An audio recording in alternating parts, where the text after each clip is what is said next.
everybody, bloody good. How's everybody doing on this fantastic Thursday, chat? I am live, quite possibly the earliest I have ever been live. It is 10 in the morning. Hello, I did not expect this many people to be here. Welcome, welcome. I'm live early. You might be asking yourself why I'm live this early, even though I go live early in the summer. Why the am I live at 10 a.m.? It's because I either stream this early or I can't stream today. I have to dip at 1:15 because I am going to be commentating a slap fight Friday. I'm not going to be live tomorrow. It'll be on YouTube whenever I get it edited. But I'll be commentating a slap fight Friday. Saturday, we're going to be doing like a 2 or a 3 p.m. stream, so it'll be back to normal. This is not a normal thing for me to be live this early. Saturday, we're going to be live at 2 or 3 doing random games, storytime reacts, maybe on bands. Sunday's going to be like another, actually, it will be kind of normal. Sunday, I'm also going to be live this early. And then we'll be back, then we'll ease back into a normal stream schedule, okay? I'm not live tomorrow. Saturday, I'm live 2 to 3. Sunday, I'm also going to be live at like 10 in the fucking morning. We're doing reacts for like 4 hours that day. Monday, I'm going to be live at noon, easing back into a regular schedule. We're going to be doing horror games. Tuesday, I'm not live. Wednesday, we're also going to be live at noon, doing the new Mafia game. Thursday, I'll be live at 2. Friday, I'll be live at 2. Thursday, I'll be finishing Mafia at 2. Friday, I'll be live at 2 doing reacts. Saturday, next week, I'll be live at 2 doing VR. And then we're going to ease back into our regular schedule. Starting the 18th, I'm going to be streaming around 3 p.m. EST every day, or every weekday, and 2 p.m. weekend still. And then the 25th, we'll be back to our regular stream schedule, 4:30 weekdays, 2 p.m. weekends. Does that sound good? Also, if you have any videos you want to watch or games you want me to play, videos, subscribe. It's an early react day today. It's going to be about a 3-hour stream. We're going to be watching like 4 to 5 videos today. But yeah, I'm live early today because I have shit later. Same thing with Sunday and Monday. Sunday, I just have to go live at 10. Monday, I have to go live at noon. I know people are going back to school and work. I'm sorry if you're not able to make the stream if you're watching the VOD right now. But yeah, there's some days that I have to go live really early, and then we'll be back into our regular schedule. Posh, thank you for the 10 gifted subs. Thank you for the sub. Thank you for the 5 for the 10 gifteds. Rainbow for the 3, System for the sub, Blurbo for the 5. Will the slap fight be live somewhere I can watch? Yeah, PLN, Pro League Network, on their YouTube channel. Cry, thank you for the 5 gifteds. Dylan, thank you for the 3. I like your tattoo about life under your chest. I want to get a quote related to the message. Any ideas? I'm not going to give you ideas for a tattoo, man. You got to figure that out yourself. Fat Man for the sub. Big Luca and Xavier for the sub. Q-Tip for the 3. Good morning. How are you doing? All right. I'm tired, though. I woke up an hour ago. Andrew and Insane for the sub. Chewy for the 3. Thoughts on Long Beach Island, New Jersey? I don't really know. T1 and Diddler for the sub. Jason for the sub. Parza, thank you for the 3. Or Paris for the 3. 4 p.m. my time. Yorn, thank you for the 5 gifteds. Sawyer, Izzet, thank you for the 5 gifteds. Caden, Issa for the sub. Envy, I'm so, Ajax, One Hit, Rex Reno, Dayster, Tang, KT, Chewy, Kaser, Sir, Lucky for the sub. Adam, thank you for the 1,000 buddies. Massive, Bruno Cheese. Clicks, Boys, Cern, Nick for the sub. Ajax for the 3. Where did you get your chain? A jewelry store. Ruck, thank you for the 1,000 buddies. Sent a video of the Sasha Dab about cars keyless, cars stolen. Cry, thank you for the 5 gifteds. Not watching that right now, man. Maybe not watching it ever. I don't really know. But thank you for sending it there. I may check it out. It's just there. There's no guarantee that if you send bits or send a video there, I will watch the video that you want me to watch. It's just a suggestion tab. I would say around 5 out of every 100 videos I end up watching. Maybe less. Official, expired, BL, and Lynn for the sub. All right, chat. You guys are just up this early? What time is it for you? Who the fuck is just up this early? Ready to watch a Twitch stream? Jeez. I thought I would have like 1,000 people here. There's fucking 6K people here. 10 a.m., 9 a.m., 7 a.m. You're here at 7 a.m. I stayed up. You stayed up. What the fuck you mean? You haven't slept for like 30 hours? Unique, C-Deb, and Brother for the sub. Chalice for the 3. Don't spend it all at once. Love you, Joe. Thank you. PR for the sub. Unique, and Twitch for the sub. Artie, thank you for the 5. I wanted to say thank you for being you. Thank you for the 5. Chat, I am sorry I'm live this early. I know I'm going live this early again on Sunday, and then I'm going to be live at noon on Monday and Wednesday. But it is still the end of the summer, and there's like I don't want to go live this early, but if I have shit later in the day, it's either I don't go live or I go live at this hour. So I have to go live at this hour today, and same thing with Sunday, and then Monday and Wednesday will be live at noon. But then it'll be 2 p.m. until the 18th, and then we'll be grinding, 3 p.m. streams weekdays, 2 p.m. weekends, and then the 25th will be back to normal. 10 Boo, thank you for the 5. Don't read out loud. Well, I'm glad I'm able to help, man. I'm sorry that you're dealing with that. Chloe for the sub, Jello for the 3. I'm sad I was only able to get the Immortal tees were out. 18th, there's going to be the best of merch drop that drops. It'll be similar designs or same designs as last time, as well as previous drops in different colors. And then November will be the new drop for Carpe Diem. Jello, thank you for the 3, though. Twitch for the sub, Artie for the 5. Haluga, Death for the sub. Lynn, thank you for the 3. Just the Battlefield 6 hype. I mean, we're going to play it when it drops. Jibart for the sub. What the fuck else you want me to say? Jace, thank you for the 5. I have football every weekday, 6:30 to 8, so this is actually perfect for me. Life, thank you for the 3.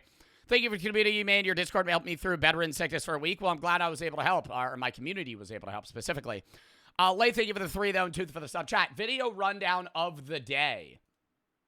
We're going to be watching first a trailer for the new Avatar. I haven't even seen the last one, though, so I don't know. I don't even know what this one's going to be about. What was the last one about? I thought the last one, the movie was over, and then they went, oh my God, we made $1 billion on this. Let's just start churning more of them out. I really thought Avatar was like a one and done. Anyways, then we have questionable hypotheticals. The voting age should be 0. Casually explained billionaires, and let's kill you 1 billion times to make you immortal. A bunch of short videos today, because I would rather get through like 4 short ones than 2 long ones in a 3-hour. Tooth and Brooke for the sub, Taker for the 5, Lay, thank you for the 3. I already read that. All right. W lineup chat, no pre-stream yap. We only have a short stream today, and we're early as fuck, so we're going to be hopping right in. Avatar, Fire, and Ash, lock in.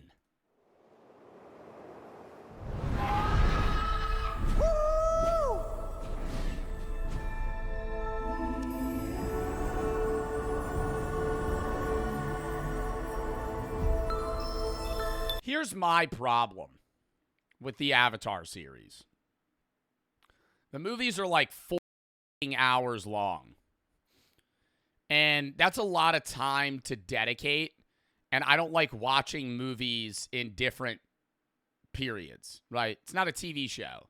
TV show, YouTube video, I could end it and pick it back up a week later. And I don't care.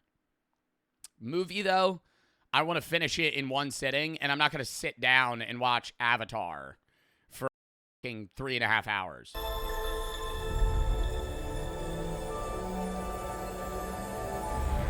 The strength of the ancestors is here. What was the last one about? It's the same thing every time. It's the same thing every time. They have to, like, conquer it. He has to connect his fucking weird hair genitals to some animal. Like you're trying to fucking tame a horse in Minecraft.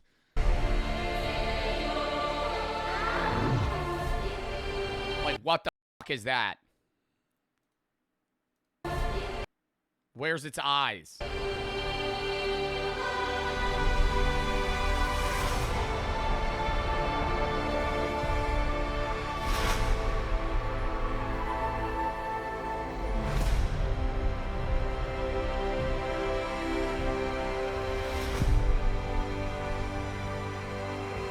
Wow, no plot given away. Just a very sad sequence of B-roll clips. No plot. No plot. We're just getting visuals. I feel like they're, like, pitching this to me. You cannot live like this, baby. In hate.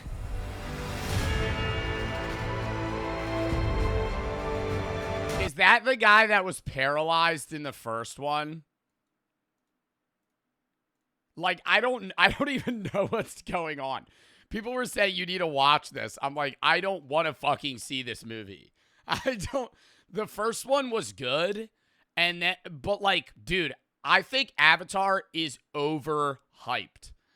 Did the second one even perform well? It had to have, just because of the hype of the first one. Avatar 2. Dude, that came out 3 years ago, and I haven't seen it. Avatar 2 box office. It made $2.3 billion. Making it the third highest grossing film of all time. And a profit of $531 million. Wait, how much did it cost them to make? What was the budget? $460 million. Oh my God. Avatar 1 budget. 230. Avatar 1 box office. Avatar 1 made $2.9 billion. But it's also been out for fucking, 13 years longer. Bro, Avatar 1 came out in 2009, chat. What? When would you have guessed Avatar 1 came out? Bro, I would have said like 2014. I would have said maybe like even like 2016. I don't remember Avatar being out when I was 7. That seems way long ago. In hate.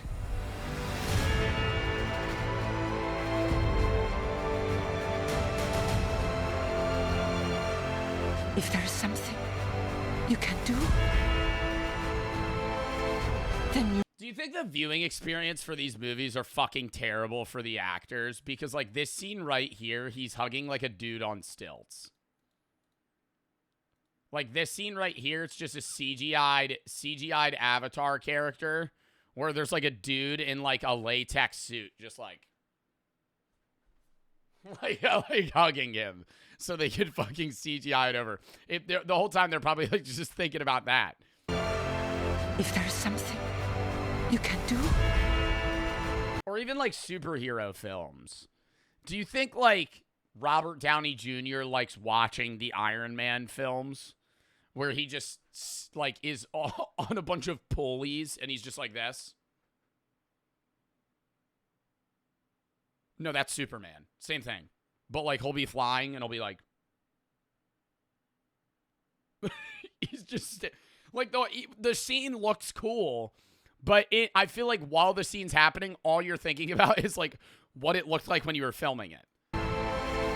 Then you must do it.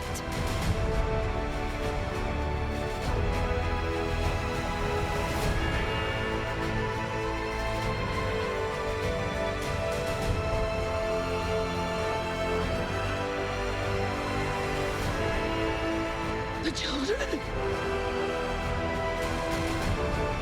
No, Spider. They're still fighting the military by the third movie, bruh. No way. I thought like a different alien planet would have invaded or something. They're still fighting the people that want to mine resources from their fucking planet.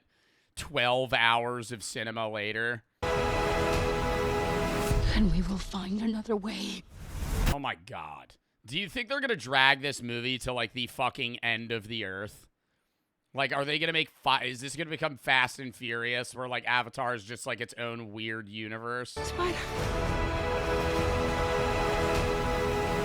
And we will find... I just think... Dude, I miss movies being trilogies. I think movies now are, like, one and done, or they run it to, like, 10. They don't. There's no three series anymore. Deacon, thank you for the 10K biddies. Oh my God, thank you for the fucking bits, Deacon 1777777. You're the best. This is my birthday. Happy birthday, bro. Thank you for the fucking biddies. You did not need to give me that. I appreciate the fuck out of that, dude. Thank you. Spark and Broke for the sub. Emily for the 4. When they came out with Avatar the 1, they said they wouldn't film another movie if it didn't equal out to what they paid for the movie. They had like 5 movies after it planned. Oh, so they were just like, if this bangs, we're going to keep cranking these out. So that for the 3. James Cameron said he's planning on making 7 or 8 of these movies. Bro, 7 or 8? What's the fucking plot? Zav, thank you for the 5. Thank you for everything. You don't even know it, by the way. It's a new account. Can't even get in my other one. Thank you so much, Joe. Isaac for the sub. I can't even read that. That's just like symbols for the 3. What do you do an essay awareness charity stream? We've done like domestic abuse and stuff like that. Yeah, I'd be down. There's just a lot of charity streams people want me to do. We're doing a suicide prevention one soon. The next one after that or before that is going to be cancer, or for cancer, like F Cancer or, like another charity that chat would recommend. And then it'll probably be more open. Sketty, thank you for the 3. Today's not a philosophy stream. We got a philosophy video today, though. Studying last night, discovered I think you would want me to hear. If you want me to wait until the philosophy day, it would make me made me understand so much about religion. Up to you, man. Zab, thank you for 3. I used to watch it on an old. Just don't do it when I'm mid-video. That's not a trailer. I used to watch you on an old account. Now I can't get into it. But Joe, you helped me so much. Snap for the 3.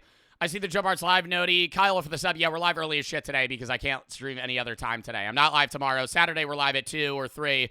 Reacts, gaming, storytime unbanned. Sunday, I'm live at 10 doing Reacts. Monday, horror games at noon. Tuesday, I'm not live. Wednesday, we're live at 12 doing the new Mafia. Thursday, we're live at 2 finishing the new Mafia. Friday, next week is going to be a 2 p.m. React stream. And next Saturday, live at 2 doing VR. And then we're going to go from there, switching back to the summer stream schedule. The 25th, 4:30 EST weekdays, 2 p.m. weekends.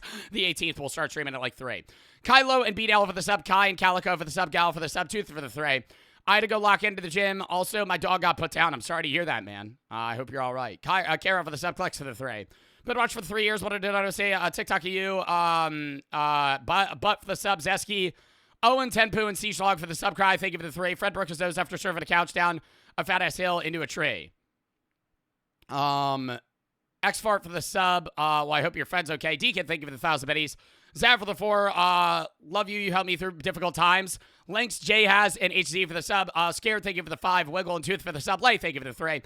Deacon, thank you for the 7. Joe's the best. Appreciate that, man. You do not need to send those biddies, though. I appreciate it. Happy birthday. Penguin and Running, Dripster, and Pelly for the sub. Diz, thank you for the 3. Got me to Philosophy. Players Republic. Excited to read it. Streamer out there. Our best streamer out there. Thank you. Jalen Soy for the sub. Right, thank you for the 3. Started to do music and I have a song, but I hate my voice. I don't really know what to say, man. Jillo, thank you for the 3. How much would somebody have to give you to get with one of the avatars? Stop. Isaac for the sub. Chiron, thank you for the sub. Lock in. Find another way. Sorry, I'm spamming through donos because it is a 3-hour stream and I have to get through like at least 3 videos. Gina, thank you for the sub. Chiron for the sub. And thank you guys for the biddies.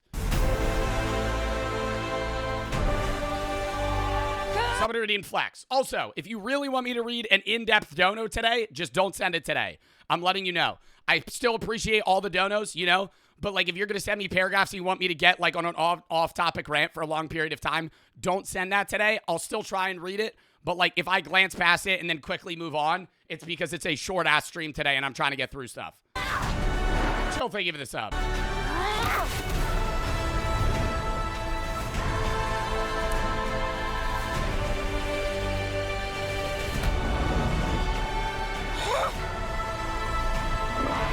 Yeah, there's always one emotional scene like that where they just start screaming.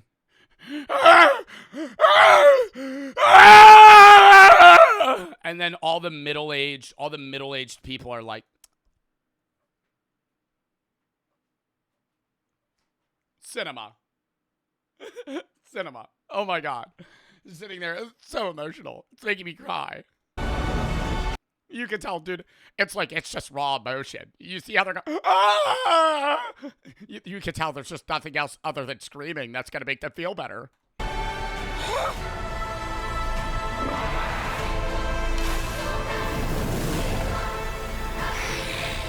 Your goddess has no dominion here.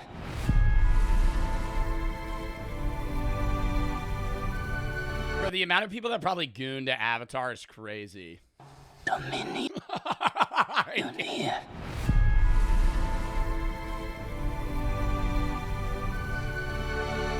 Like, you know there's people commissioning, like, Rule 34 shit for this. Oh, my God. What is the trailer? Finished school, went to university, found a job, and the third part's already coming out. How time flies. At least we didn't have to wait another decade for this. Brother, I didn't even need to see another movie. First one was enough for me. I mean, there was a resolution there. This is actually releasing on time and not delayed. It's the best thing ever. The music for the first film hits hard. Bro, it's like the same. It literally just feels like Epidemic Sound. I'm sorry. I know these are like high budget films, but I just feel like I'm listening to like epic music. Epic music, non-copyrighted, untitled. Dun, dun, dun, dun, dun, dun, dun, dun, dun, dun. Like it's not pulling at the heartstrings. You know what would? Interstellar. Bro, that's like Interstellar music. God damn. Different story. Is this it? No. This one? No, this one. Oh my god. Dun, dun. This is crazy.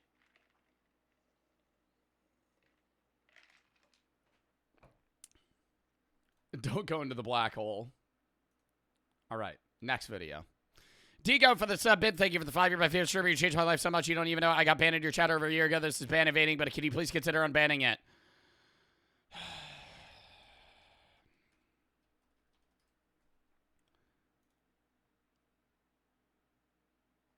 No. Real for the sub. Sketty, thank you for the 3. Don't want to hijack stream. I'll wait. Also have 5 tattoos scheduled this month. That is insane. Gina, Kyron, thank you for the sub. Chili for the sub. Deacon, thank you for the 7. Digo for the sub. All right. Questionable hypotheticals. You could bring it up during the philosophy video, bro. Or the Kurtzkazat video. I don't know how philosophical it is. I'm trying to plan like a full philosophy day soon. It'll probably be like 2 or 3 weeks from now, but like a 3.5, 4 hour stream where I'm just like yapping about philosophy videos and stuff. Humans are trying to find a habitable planet. That's why they're there. The last one released in 2031, aka Avatar 5. The first one was filmed 3 years ago. Red for the sub. The third one was filmed like 3 years ago. Last one's released 6 years from now. That doesn't even make sense. How is the 5th film coming out in 2031? What is the next one coming out in 3 years? Is it like 3 years, 3 years? Every 3 years they're going to come out with one? Why'd the first one take fucking 13 years between the first and the second? Whatever. Questionable hypotheticals. Mods ban. I'm fucking banning this kid spamming skip. You are so fucking annoying. It is 10:30 in the morning, dude. Figure it out. 10, thank you for the 3. Will you be playing Ready or Not again? Sometime, yeah. Don't know if it's, soon, whenever. Could be months from now. Don't know. I'm not saying the schedule again. I've said it like 3 times today. King for the sub. Like one guy that... Questionable hypotheticals. I think we all know like one guy that be pulling out the craziest hypotheticals and would you rathers. And I really like hypothetical questions because, I love hypothetical questions. I think like one of my favorite things is just sitting with my friends and just bringing up hypotheticals for like 4 hours. That is, it's so stupid because like none of the questions would happen. But if it's like, hey, if like an alien, like not like something more in depth than this, but like, hey, an alien lands in your backyard, blah, blah, blah. Like, what would you do? You just start talking about stupid shit. Or you could get into like troll hypotheticals. But I don't know what this video's angle is. If it's going to get into questionable hypotheticals like, oh, if you're 6 inches in your mom and then, your dad, and then are you going forward or backward? I don't like that one. Basically, it's never... That one's a no-go. That one's the gun goes off type of question. You've never heard that one? Bro, that one is crazy. What's gonna happen? I feel like that's the most common hypothetical. You've never heard that question. No? It's like you're 3 inches in your mom, your dad's 3 inches into you, are you going forward or backward? I'm not answering that. I'm killing myself. I'm a massive suicide prevention advocate. If I'm ever in that scenario, I'm dying. Okay? I'm not answering that. And I know it's like, oh, you're not answering the hypothetical. There's some ones that just shouldn't be posed. And that's one of them. I'm just thinking, what would you do if I got this tree, bent you over? Shut up! Shut up! Looking at random internet hypotheticals on damn Reddit or something has high-key become one of my favorite pastime activities. A good hypothetical question, gets me running for the day. Would you rather be a hobo with a 5% chance of getting in... Oh my god, the Family Guy hypotheticals? No, this is the type of shit that I love. 5% chance of getting inherited by a rich guy, or be Hitler 2 years before the end of World War II. Yeah. Ooh. Okay. No, that one's an easy answer, though. I'm going to go homeless guy. I don't think I want to be Adolf Hitler. There's other ones that are, like, more realistic. I'm not answering this one, but you can give it your best go. Yeah, and the hypothetical questions that people around me be asking, that would hikey get me prison time for even saying. Would you rather go? So I'm going to just get questions from Reddit. First question. In front of you is 1,000 pills, and each one of these pills that you eat, you get $500,000. This is the most... I feel like this is a hypothetical that everyone has heard. The numbers change. Sometimes it's 100, sometimes it's 1,000 pills, sometimes per pill it's 1,000, 10,000, a million, $1 billion. He said 1,000 pills. And it's going to be 1,000 pills, 500,000 a pill. One of them kills you. How many do you eat? So you have a 0.1% chance of dying. Like 5. 100. You're gonna rip a 10. Well, you got to think. I went into this really deep mathematically with one of my friends one time when we had 1,000 pills and you had to eat each one, and it was like $100,000. And I said that your odds increase because if you eat 100 pills, every time each one has a higher chance of being the death pill. But mathematically, it's still a 10% chance of dying because you would grab 100 at once. But in my brain, if you grab more than one, there's a higher and higher chance that I die every time. Because by pill 99, there's only 901 pills. So one of them is the death pill, and I'm getting closer and closer to dying. I'm taking 100. Bro, that's absurd. You're giving yourself a 1 in 10 of death. How much money is 100? You'd be getting $50 million.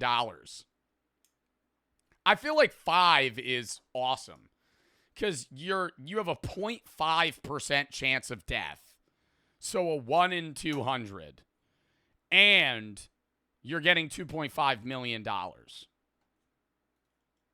But you got to think, bro, that somebody's dying. Like if we all ran this hypothetical and we all took 5, like 20 of us would die. Eating. But one of these pills ain't like the others. You eat it and you instantly die. How many would you eat? Personally, I know myself. People say I live my life a quarter mile at a time. No, they don't. But I'm a bit of a risk taker. I'm coming out of this at least 100 millionaire. 100 millionaire? He's going to pull 200? You're giving yourself a 1 in 5? You're betting the numbers on roulette here, buddy. That's a bit risky. I think a risk taker. 200? Oh, fuck no. See, I think that's what skews this for a lot of people, though, because they hear the word 1,000, and they're still giving themselves a 20% statistical odds, but because it's 1,000, they're going, oh, I have a higher chance of living. Like, if it was 100 pills, would he still take 20? Fuck no. 20 pills out of 100? I'd be like, or 2 out of 10. Say there's 10 pills, you have to eat 2? Oh my God, that's way scarier. My greed might be my downfall, but at least the death is instant. You're rich, that's why you don't care? Brother, I don't care if I make crazy money. You're playing a death game, dog. I guarantee you there's people that would be like, I wouldn't even take one. You're playing a death game. You're literally playing Russian roulette effectively, but with just higher odds in your favor. But hold on, 100 million at 500,000. I think that's great. Like, how much for you to play one round of Russian roulette? No amount of money. I'm never playing that. I would a 1 in 6? A 1 in 6. I mean, by those odds, by what we're saying, I'm pretty sure this is St. Don's video. By what we're saying, St. Don is playing a game that has worse odds than Russian roulette. So, but I guarantee you, not guarantee you, because I don't know him. But now I want to ask him. See, this is why I love talking about this with my friends, because they're right in front of me and I'm able to ask them. If you're taking 200 pills out of 1,000, then you might as well just go, hey, I'll give you 50 million right now, spin a Russian roulette. But that's way scarier in your brain. Daily, thank you for the 3. Rick for the sub, Dead for the 3. There's a button every time you press it. You get $100,000. Takes 1 year off your life. How many times are you pressing it? I'm not pressing it. Ali for the 3. Progressing to the final year anniversary, celebrating, tuning in. Do you think I'll play Battlefield 6 beta this weekend? No. Because I'm going to be live early at 10 on Sunday doing reacts. And then Saturday I'll be getting back from the slap fight. It'll be reacts gaming. Maybe a little bit of Battlefield 6. Honestly, I don't know. White Boy, thank you for the 5. When does the beta come out? Connor for the 3. Channel impersonating your videos. Yeah, I'm getting them taken down. Ollie for the sub, Rack for the 3. 3D printed Pokemon Master of GTA. I want to send it to you. Nope. King for the sub, 10 Poo for the 3. Daily, thank you for the sub. $1,000 a pill. What was I going to fucking say? Oh, another common one's like, there's a button. I was just talking to my friends about this the other day. There's a button. You press it. You get $1 billion, but you kill one person. Are you doing it? I was actually talking to Brady and Chris about this. And the response for one person is yeah, because you're killing one random guy, but with the $1 billion, you could save and benefit more lives than the one person that died. So by like utilitarian, like, by utilitarianism, you're doing the right thing if you use the money in a moral way. But then you go into like, okay, you kill the one person and you have to watch them die. And then if they still say yes, then you up the amount of people. And at what amount of people do they go, no, I won't do it? Because there has to be a number. If you're like 1 million people, they're probably going to go no. Because if you get that high too, there's a chance that somebody you know dies. Let's do some math there. 100 million divide 500,000. We get a total of 200 pills. Now, I'm not a tough kid. I'll admit to that. I can't swallow one pill without at least 3 liters of water. So that might be a difficult challenge, but we're getting the 200. I used to dry swallow pills for like a 2-month period. You know when you switch from like regular liquid medicine or like crushed up pills and applesauce to like water? I used to like dry swallow them. It's disgusting. I remember I don't know why I did that. Pills done nevertheless. Comment down below how many pills you would take. And don't forget to like and subscribe to join my gift card Bro, I'm taking 5. Giveaway. I will be giving away a gift card sometime in the next 7,000 years. So stay tuned. Next question. You have to do one crime, but in doing that crime, you ensure that nobody does it again. Now this one. Oh, no. No. That's bad. Oh my God, I've never heard that one. You have to do a crime. You have to do a crime, but then nobody does it again. Is the question from hell. Probably kill somebody. Would you, 1, choose to get rid of jaywalking? You would annoy me if you did that. If I was like stun locked from jaywalking, I jaywalk all the time. Openly. If I get hit by a car, it's on me. I'll say that. I don't think, that's how I'm perceiving it. I don't think jaywalking should be a crime, but if you get hit and killed, it's on you. Like, I'm looking both ways. I'm going, and I'm walking across. Now, if you're some idiot that just goes, and just walks across and get hit by a car, now that's your fucking fault. Some of the worst, lying in court, most disgusting crimes, but you yourself, you have to do that crime. For example, one of the most disgusting ones. How would you, but that's the thing, though. You're saying lying in court, but you just pledge an oath. Is it a crime to lie in court? Yeah. But is that, I'm assuming that's like, if you're like a witness or something and you're like claiming false reports, that'd be like lying. What would that be? Hold up. Very bad. I would be racist. Wait, hold up. Why did this just get copyrighted? I am not happy. Hold up.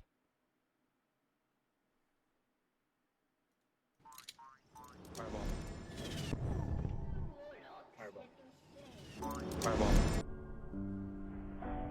Oh, I gotta send this to my editor. Hold up. Brother added a fucking clip and it's copyrighted. Copyrighted. Change that audio. Okay, sorry. Anyways, what was I going to look up? Oh, is lying in court a crime? Yeah, but what is it? What is lying in court? Court called. Perjury. False statements under oath in legal proceedings, not limited to testimony during trial. It can include false statements in depositions, affidavits, and other sworn documents. So you're saying you would make perjury not allowed. I think that would cause the best. You would be doing the least bad thing. And you would be having the biggest net benefit. Because you could just like rob a store and then lie. And then no one else would be able to do it. Well, but robbing the store would be the crime. So you would need your friend. Okay, this is what you would need to do. You need your friend to commit robbery, because if you commit robbery, that's the crime. So you're going to get your friend to kill somebody or something. Okay, no, not kill somebody. You're going to get your friend to rob a store. You're going to be the guy that's standing outside. You're going to be a witness, and you're just going to fucking lie. Yeah, I could not do that to one person, but Why would your friend agree to that? Because I would give him the hypothetical. I would say, all right, I've been given a genie came to me, and he said if I commit a crime, nobody else could commit that crime. Go rob a store. and again, I don't want it to happen He's probably going to go, no. to anybody else. It's really like the trolley problem. You can choose to commit the crime / turn the lever, and in turn fuck up one person's shit, but save the majority. Yeah, I'ma just play it safe. I'ma sell a nigga some fake AirPods or something. Get rid of scamming.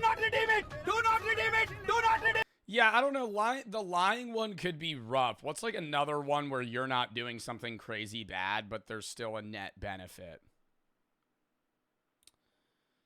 Oh, this is gonna sound stupid. Okay, this is not the one I would actually choose, but I don't think it's a bad one necessarily to choose. But like, rigging elections. Well, ideally, I would want gerrymandering illegal. I think the idea of do you guys know what gerrymandering is? I think it's the worst thing in modern, the worst thing. One of the worst things in modern politics. And it's like legal crime, effectively. It's where they redraw district maps to fit specific zones where they either have a lot of Republicans or Democrats. So they rig elections in their favor. It's happening in Texas right now with Republicans, where they're reshaping districts to where like 80% of people in House are Republican, but 42% of Texans are Democrat. So they're only represented by half of the, populace.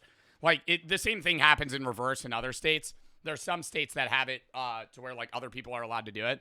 I just think it's the dumbest thing in the world that the politicians in office are the ones that can remake the district laws or the zones, because then they're just going to reshape it to where they're the one that gets reelected every time, which motivates them less to be good politicians, because then they don't have to worry about the other side, and they only have to worry about opponents within their own ranking or, I guess, political party. And so it forces them to basically be like mid-ass politicians that never do anything interesting, but also never do anything bad. So they can't overstep and try to accomplish anything, because then it's a negative and they'll get voted out, but they don't have to worry about the other side. So they just drag their feet and live in fucking, a good political situation. It's annoying.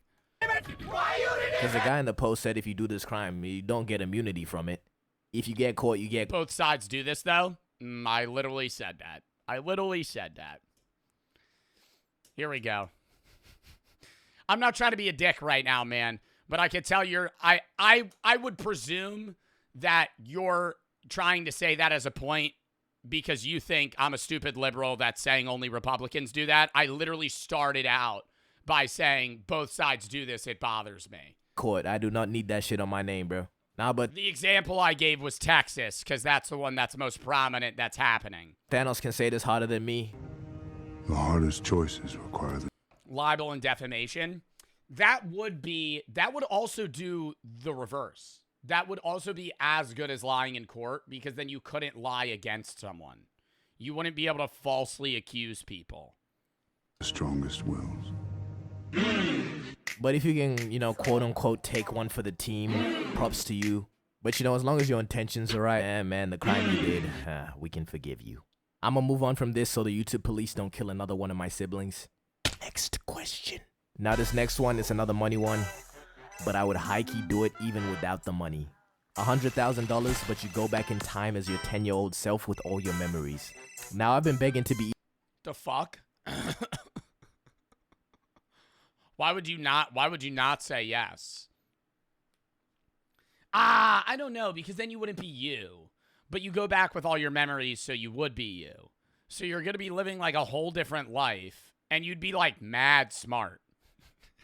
You'd be like the smartest 10-year-old in the world. And you would also know the outcome of everything until 2025. So you could just like invest. Yeah, I'm going to invest in Bitcoin. I'm going to bet on I'm literally going to go but you're 10. Oh my God, you're 10. You would have to convince somebody to gamble for you. You would, at 10 years old, you'd have to be like, Mom, trust me. Put the house on the Broncos. Tom Brady's going to win it all multiple times. Trust me. Tom Brady. Mom, Bitcoin, you don't even know what you're going to be asking me. How do I know about cryptocurrency? How do I know about cryptocurrency? Shut the fuck up. Put it all on Bitcoin. Isekai since I don't even know, but my ego tells me that I will take over the world. I don't really know how I'll do it though. I'll probably just run some crazy predictions or like force my parents to invest in Bitcoin. Or maybe I'll wait right before COVID and warn people that it's happening, and then when it finally happens, they'll realize I'm... You could deadass, not even COVID, like, how old do you have to be to invest in stocks? I feel like you could have, how old do you have to be to invest in stocks? 18? I feel like you could invest before. 18 to open a brokerage account. If you're younger, though, you could still invest with the help of a parent or guardian. I would say that if you turn 18 prior to COVID or an economic crash, you fucking bet, like, the dip of certain stocks, right? Get in on GameStop early, right? Get out on other stocks that just plummet. Like, there's so many options to just make money. Actually the shit. Told you. Are you serious? Told you. You could also, like, go pro in certain video games. Like, you could just be Ninja. Like, even if you don't have raw gamer ability, you could bring the Fortnite knowledge you have now to before Fortnite. Practice heavily, and then you wouldn't be like Peterbot because you just don't have that natural ability. But, like, you could be in your prime and be the best Fortnite player of, like, 2018. And then just make a shitload of money on that. But there is a very high chance that the lizard people that run the world will abduct me. Very high risk, but also very high reward. But I feel like I could do it, you know? People around me say I'm the guy that can make it happen. No, they don't. But what I'll high-key do is I'll invent things before they were invented, right? Or, like, say ideas before somebody actually puts them into work. And then when they finally do, I'ma just scream till I get a cut. Best believe I'm the nigga that invented Fortnite. I'll be saying Haktua in 6-7 before the minds of the people can even come. Oh my god, I didn't even think about that. You could invent shit that already is out. Like, you could just be like, yeah, I have this great idea for a new video game. It's called Schedule 1. I'm going to start working on this now. It's a great Steam game. I think I'm going to be a solo developer. Comprehend it. There's a good chance I just mess up the timeline, but that'll at least be fun to watch. And, you know, I'll just be a smart-ass 10-year-old. Actually, there's probably 10-year-olds smarter than me right now, but they don't have insights on Skibbity Toilet. So, you know, worst case scenario, I plagiarize music my way to the top. Oh my god, but I'd have to go through school again. Oh no. Oh no. Oh no. Wait, but I have the knowledge I have now, so I could just, like, drop out after, like, fucking, like, sophomore year. I could just drop out. But then I would still have the knowledge. You just wouldn't have the degree of paper. You could skip that shit. Would you guys just drop out? You can't drop out when you're 10. Okay, here's, chat, the pain of this. You would be, now, all your knowledge, all your maturity, taking fucking 4th grade classes. You would have to be sitting learning, like, basic math. Like, you'd be forced to go to school. Like, even if you're, like, a genius, you're going to be like, your mom's not going to know. Like, are you going to try and convince your parents, like, I'm a super genius, I'm from the future?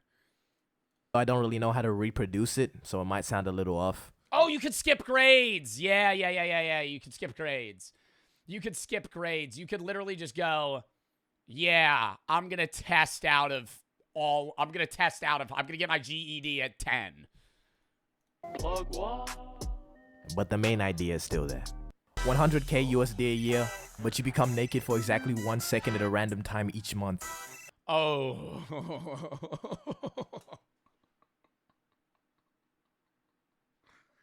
I would say that's each month. I was thinking each year, each month. So one of them you're bound to be in public. Like, it's not a lot of them you would be asleep. But a lot of them you would be like just walking about. But don't you think like no one would notice? If it's 1 second, like you would be butt naked, but it would literally be naked, one, close. What, like people would, I don't think anybody would go, wait, you were naked. I think they would think they're tripping. You know what I mean? Like say you're walking in Walmart, you're in the fucking soup aisle. Some old lady rides past me. Boom. She'd go.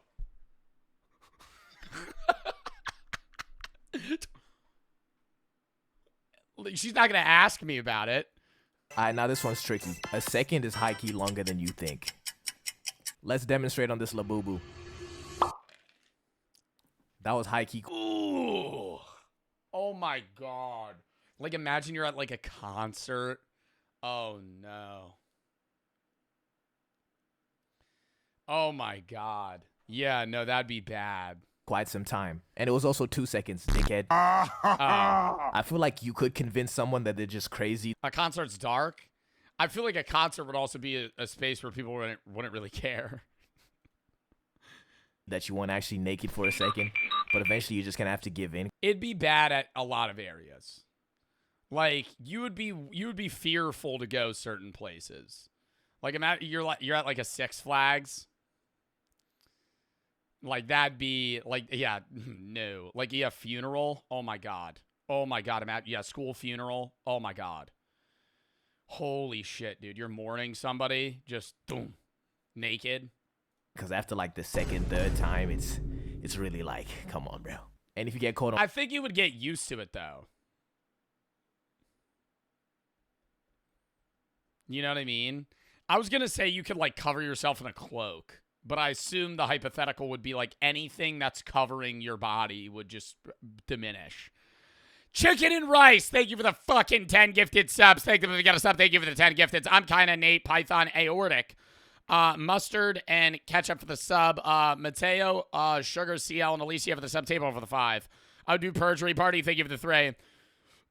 Would you rather have a tree in your back garden that produces fruit every fruit in the world, the best quality and the best condition, or a trained dinosaur of your choice to like ride to work? The tree, the fruit tree. Posse, thank you for the 3. I'm in school in Texas with a phone ban, but I saw your notification, decided to risk. Sebby, thank you for the 3. What do you mean phone ban? Have you ever studied Orthodoxy Christian? Also, my favorite streamer and YouTuber because you helped me through a hard time and made me laugh. Much love. No, and thank you for the 3. Gino for the 3. Daily, thank you for the 3. Rick for the sub. Dead, thank you for the 3. I already read that. Face for the sub. On camera, you just cooked. This is the clearest video I've ever seen. This is the most HD shit ever. This is 4K! It's not even just the embarrassment of being naked. It's also like, how would you explain that? You would have some crazy witch allegations on your name. I know a spell to summon thick goth mommies. Release the witch! Release the witch! And it's also just for 100K a year. So if you have the means to make that, you know, just get a job.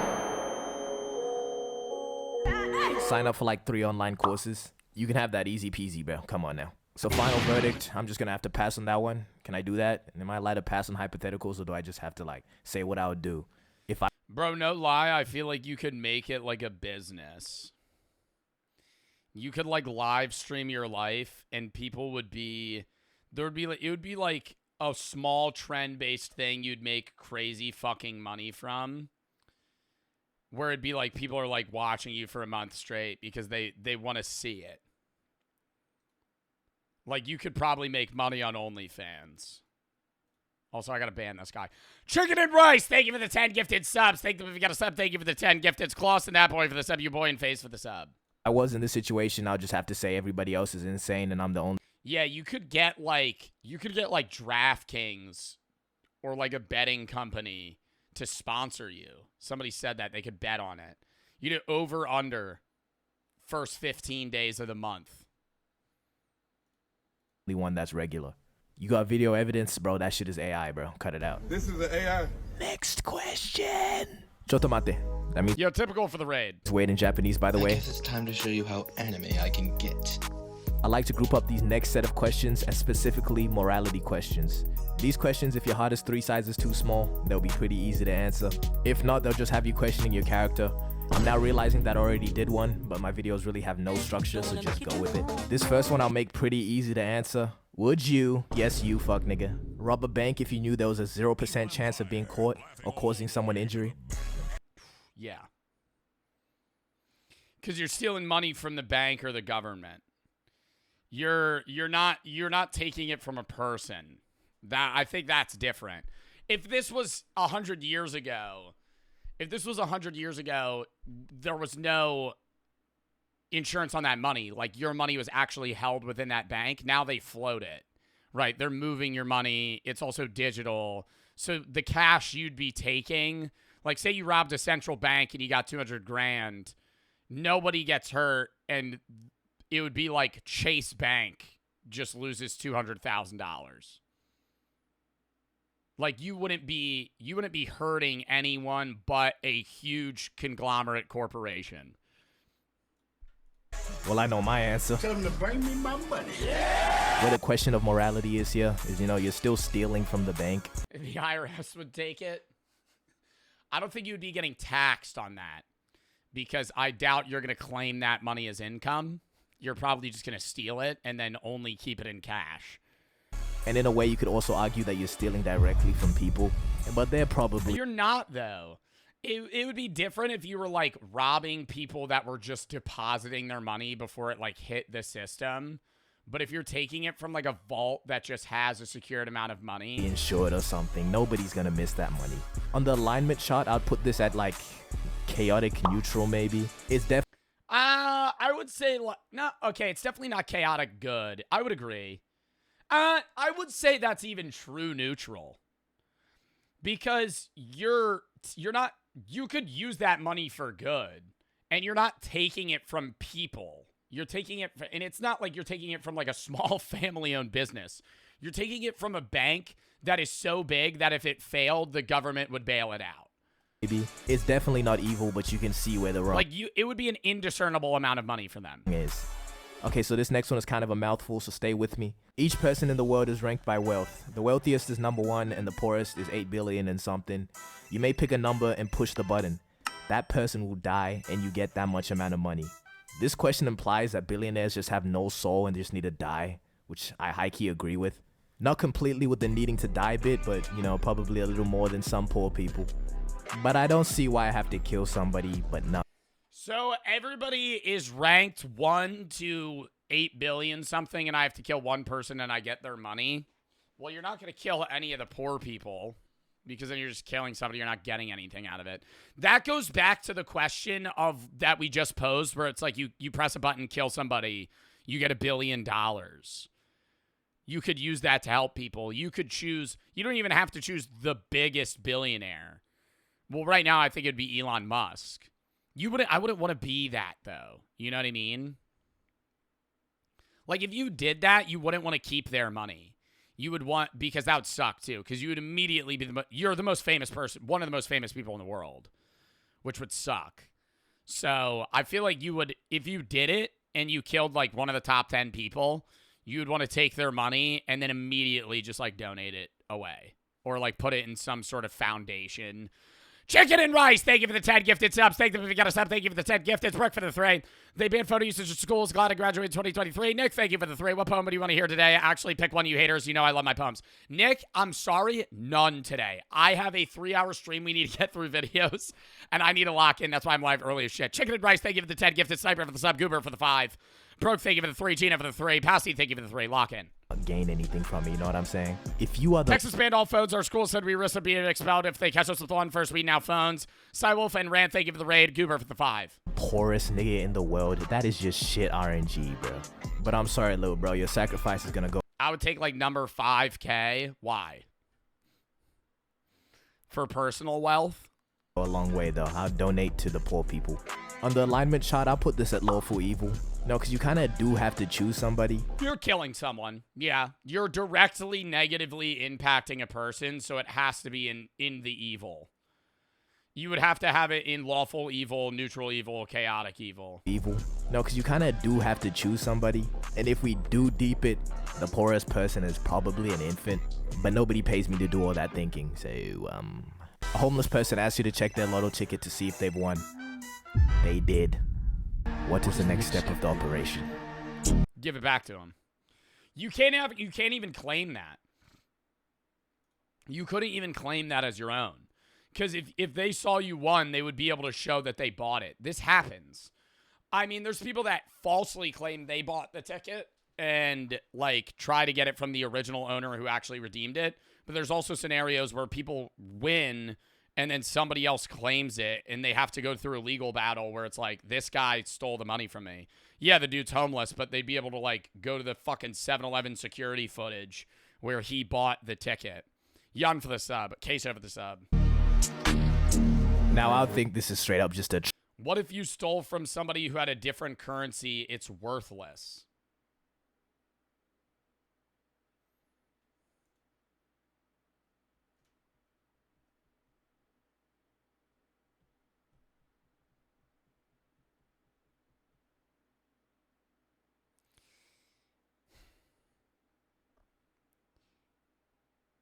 You could exchange that money for whatever currency your heart desires.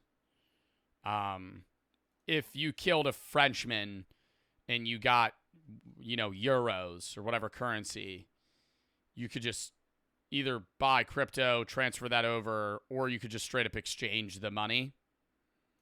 Trap, bro. I'd start looking for the hidden cameras, everything. I swear to you, if I took that ticket...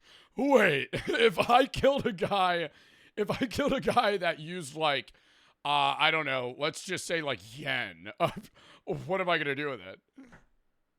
Like, you can't ever, like, once you have a certain amount of money, it's just stun locked into that specific currency forever. And I saw that nigga from What Would You Do? I'm John Quinones. This is What Would You Do? Everybody's getting boomed. High key in fear of being set up, I'd give him the ticket. But nah, I'm a good guy, so I'd give him the ticket anyways. Okay, and our last question of the night. If a homeless guy actually gave me a ticket and it said he won the lottery, and let's say any amount of money, let's say it was like $1,000, I'm just gonna give it right back to him. I'm giving them the ticket no matter what. But say he won like $10 million, I would genuinely be like, dude, you won. Please don't be stupid, right? Because if a homeless guy's just inheriting $30-40 million, I'd be like, please don't, like, blow this money. Like, fucking set yourself up to a state where you're not going to be back where you are right now. I'd rather $1 million. Like, they'd blow it. You know how many people blow the money they win in the lottery? Like, so fast. Or $1 with everything you've ever... Hold up. Last question of the night. Would you rather $1 million or $1 with everything you've ever lost? Give me the box. I want the box. Give me the box. A box with everything I lost? Like, materialistically or physically? Why is everybody saying the box? Give me the box. What? He said everything. But I don't even know, like, what? Like, it would be, like, people you've lost, relationships you've failed. Well, that would also be... The box of everything I lost would also hold bets that I've lost. So I would get all my gambling money back. How would that work? I wouldn't win the bet, but I'd get all the money back.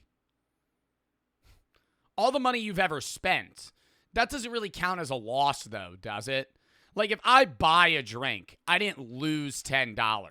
So I'm not getting that back in the box. I spent $10. It'd be like anything you've lost, genuinely lost. Like, where you would describe it as, I've lost this, I've lost that. Yeah, that would be a trade. Nick, thank you for the 3. Hey, Joe, don't ban me. I'm just playing this goofy poems. What I'm saying, you roast the chat, you scream and glare, but we all know there's love there. You said no poems like it's a crime, but here I am dropping rhyme on rhyme. You're not a bully. Well, for the laughs, we spam dubs on your behalf. So here it is. Enjoy the show. You can't stop poetry, Mr. Bartolozzi. Thank you for the poem, Nick. Zav Queso and Nap for the sub. Next video. The voting age should be 0. This is going to be a interesting video. Children should have the right to vote. And Nope. Hard disagree. I would say there is a scenario where the voting age should be raised. I would say there's a scenario where, like, I shouldn't be able to vote till I'm 21. I don't just mean 16 and... I would be able to argue that better than children being able... A 3-year-old, they're just going to vote whatever their fucking parents do. 17-year-olds. I mean that a toddler should be able to toddle into a voting center in a national election, cast a real ballot, and have that vote counted. Argue it? You want me to argue? Okay, I'm not saying I personally believe this, but it's a hell of a lot easier to argue that 18-year-olds shouldn't be able to vote and 21-year-olds should be the voting age, for the sole fact that you have had no life experience. You have maybe held one job. You've never lived in the economy. You likely have never paid insurance, understood what it's like to be a working class American outside of a part-time job. You're probably in high school, right? Depending on when you turn 18. Yeah, some people turn 18 and the first time they actually vote is 20. But like, I voted when I was 18. I didn't have life experience. Chicken and Rice, thank you for the 25 fucking gifted. Thank you if you got a sub. Thank you for the 25 gifted. Jake, Dustin, KSL, thank you for the sub. Chicken and Rice, thank you for the gifteds previously this stream as well. I think you gave 20 or 30 subs previously. And thank you for the 25 gifteds as well. Chicken and Rice _ beat. I appreciate the subs. Anyways, as I was saying, when you're 21, maybe in college, maybe you weren't. You've had some life experience, whether it be in a trade, in the job field. You're learning to pay your own rent, pay your own bills, transfer insurances, right? You've gone to the DMV. You understand base adulting shit. Not to the fullest extent. I'm 23, and I still don't understand a lot of it. But, like, I've paid taxes.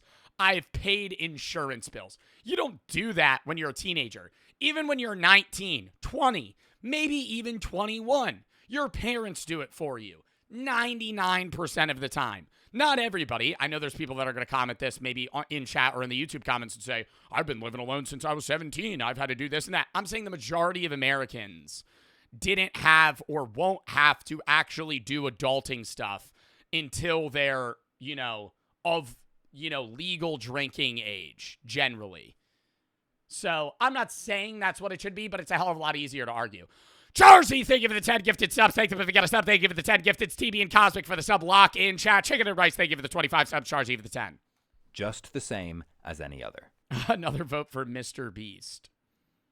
I really believe this. And by the end of this video, I think you will too. No, I will not. Now, I'm hard pushing against this. I have made the argument that I think there should be a test to determine whether or not you should be allowed to vote based off of world and political knowledge. I think we got to get rid of gerrymandering so people's votes actually matter. And then I think you actually have to pass a test. And I'm not saying like I'm going to be a genius that passes it. I might not pass it. But I think the majority, like the bottom 40 or 50% of American voters don't understand politics at all. And I'm not saying that I know I'm a liberal. I'm not saying that of just Republicans. I'm saying that of everyone. I understand that's no longer a democracy, but like it would be a controlled democracy in the sense of like, you're not letting people vote that don't understand. I always go back to like the Socrates quote, where, democracy was originally starting. And it's like, if you had to pick a captain for a ship, would you rather have the crewmen pick the captain or random citizens that live on the land? Like, yes, you're a citizen of that country, but if you don't understand how the government works, how are you capable of picking somebody to run that country? Greetings, children and adult oppressors. I'm your host, Silly Conversations. In most countries, you need to be 18 years old to vote in... What country do you need to be 25? What country do you need to be 25 to vote? I need to look that up. That's way longer. Turn on political wording, you're right. We're not really getting into like hardcore politics here, but this is about voting, so big thank you for the 3. Broken my ex 3 weeks ago. Is fine being single. 4 days ago at the gym, my friends had me up talking to her girl. She was literally amazing. Unintentionally crammed a 3-week talking stage in 14 hours. We collect every way. I'm 19. She's 23. Well, I mean, dude, I hope that it's going well. I don't really know what else to say. Charlie, thank you for the 1,000 biddies. Today's my 5-year sober anniversary, and my birthday's in a few days. Happy birthday, and I'm glad that you're sober, man. All right. What country's voting age? Chat, guess which country?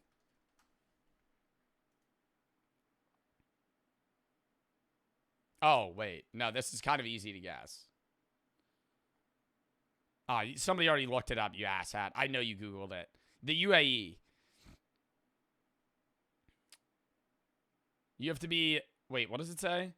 You have to be at least 25 for membership of the Electoral College, which consists of a significant minority of all citizens. Oh, shit. So not everybody can even vote. Singapore, 21. Lebanon, Oman, Kuwait, Samoa, Tonga. What one was 16? Ecuador, Argentina, Brazil, Cuba, Austria, Malta, Isle of Man. Damn, dude. I feel like that's crazy though. Like that's my argument for like why I was saying like you have to be 21. I mean, there's 7 countries where you have to be 21. But it's like, dude, when you're in high school, like I voted when I was 18, bro. Like even 19. Like I didn't know what the fuck I was doing. National election. You're a fucking teenager. You're an adult, but you're still an idiot. You know what I mean? Like you're a legal adult, but you're a dumbass. And there are no countries where the voting age is lower than 16. Since this is such a universally accepted rule, we should start by discussing some of the obvious reasons for why children should not be given the right to vote. Number 1, children... Who'd you vote for? At the time, Biden. I mean, now if I could go back, I would still have voted for Biden, but I would have had actual reasons to, right? Aren't smart enough to understand political policy Lock in. be given the right to vote. Number 1, children aren't smart enough to understand political policy and decide which politicians to support. This is related to number 2, children don't have the emotional maturity for voting, and they'll be easily swayed by propaganda. Number 3, voting rights for children would cause division within family units, and besides, their family members with voting rights can already represent their interests. And number 4, children... No, I don't think it would. I don't think this would happen. I don't think this would happen at all. He's saying that, wait, is this why this shouldn't happen? What was he saying? Hold up. For why children should not be given the right to vote. Number 1, children aren't smart enough to understand political policy. I agree with that. They're not smart enough. They can be easily swayed. But you could say that of regular Americans as well. That's what he's going to say. He's going to go the voting age should be 0 because all of these problems we already have. Like, the majority of people aren't smart enough to vote and are easily swayed by fake propaganda. Your grandparents have likely been convinced that Joe Biden is a lizard person from AI or anything of that matter. Like, propaganda on Facebook is crazy. I would say this one I actually disagree with as well. I would agree with him. Like, this wouldn't cause division between people. Parents would just instill their values on their children and force them to vote for who they want. And besides, their family members with voting rights can already represent their interests. And number 4, children don't actually want to be able to vote, and this isn't a real issue. Oh, hang on. Sorry, I got my notes mixed up. Those were all actual, real reasons given to justify denying women the right to vote. Oh my God, no way. That's right. You've been tricked into agreeing with sexism. But children actually aren't as smart or mature as adults. So, that's obviously not true for all children and all adults. But even if it is true on average, we still run into a pretty serious threshold problem. If a pair of identical twins are born 10 minutes either side of midnight on the annual voter registration deadline, then there will be an election where one twin gets to vote and the other doesn't. For the younger twin, that means years of working, paying taxes and obeying the law as an adult with no democratic representation, despite being the same biological age as their older sibling who got to vote. Okay, but That is, he's gonna, I'm the guy that he's making fun of right now. I was gonna say, yeah, but like, this is such a niche scenario where you'd be on the day of voting, you're one twin's old enough, but you're not. That's a pretty weird edge case. Not really. In a large democracy like the US, hundreds of thousands of 17-year-olds will miss any given voter registration deadline. I will say that bit is weird, where there was a point in time where a lot of my friends, when I voted, because I graduate, like I was 18 in 2020. Like I turned 18 in 2020. There were kids that I went to high school with that I knew, went to school with, same classes, same grades, same activities. They were 17 and they couldn't vote. Like that is, I think that was weird. Where, because we're still the same, even though you're like 3 months younger than me, we're in the same grade. I think that's where it gets a little muddled. But even then, that you can't use that as a reasoning to say 2-year-olds should vote. By only a few days or weeks. Besides, intelligence in the population is thought to lie on an approximately normal distribution. That's a bell curve that looks like this. Most people are in the middle, pretty average. Some are smart and some are not so smart. Even if humans experienced a sudden massive spike in brain power on the day they turn 18, which of course doesn't actually happen, in big countries there would still be millions of 16 and 17-year-olds who are smarter than the average adult. So, oh my God, stop. But by just sheer IQ, I think then you're going into like, because I'm not arguing that there aren't high schoolers that are smarter than me. Like there's high schoolers, there's people in my chat that are 5 years younger than me that are smarter than me. But I think it's just like, not even just intelligence, it's just life experience. I don't know. That is weird. Why don't we just move the voting age to 16? That's not the point. No matter where you put the voting age, there are still going to be... Yeah, wherever the line is, there's going to be an individual group of people that are still smarter than the average. ...millions of people who can't vote, despite being smarter and more mature than millions of people who can. If your plan is to prevent dumb and immature people from voting, then an age cutoff incorrectly deprives millions of people of their right to vote, which is fundamentally wrong and undemocratic. Also, what do you even mean by maturity? The state, fact, or period of being mature. Oh gee, thanks Google. Cambridge Dictionary, what do you got? The quality of behaving mentally and emotionally like an adult. Okay, so the logic would be that children can't vote because they're not mature. And being children makes them not mature by definition. Cool. This argument that Group X don't have the right emotions to vote properly was super effective when applied against women, because it's so vaguely defined that it's impossible to disprove. Of course, in practice, one of the main reasons that many men didn't support giving women the right to vote was that it just seemed silly. Like, women voting? Well, it seems silly, but it would also remove their power. Right, that's like a common thing, even that's happening in the country right now, where a lot of people want to go back to traditional values, but a lot of the people that say that are white straight men that are losing the unfair edge that we have had for the history of this country, where I'm already at an advantage being born a white guy, right? And now that's still here, but it's getting a little less. And there's people that are upset about that, right? And so from their point of view, they're going, this is unfair. I'm the one that's getting diminished. But no, it's actually evening it out a little bit. But they want it to be back where it was, where it's like, hey, you know, you're actually still at an advantage. You just want that unfair edge.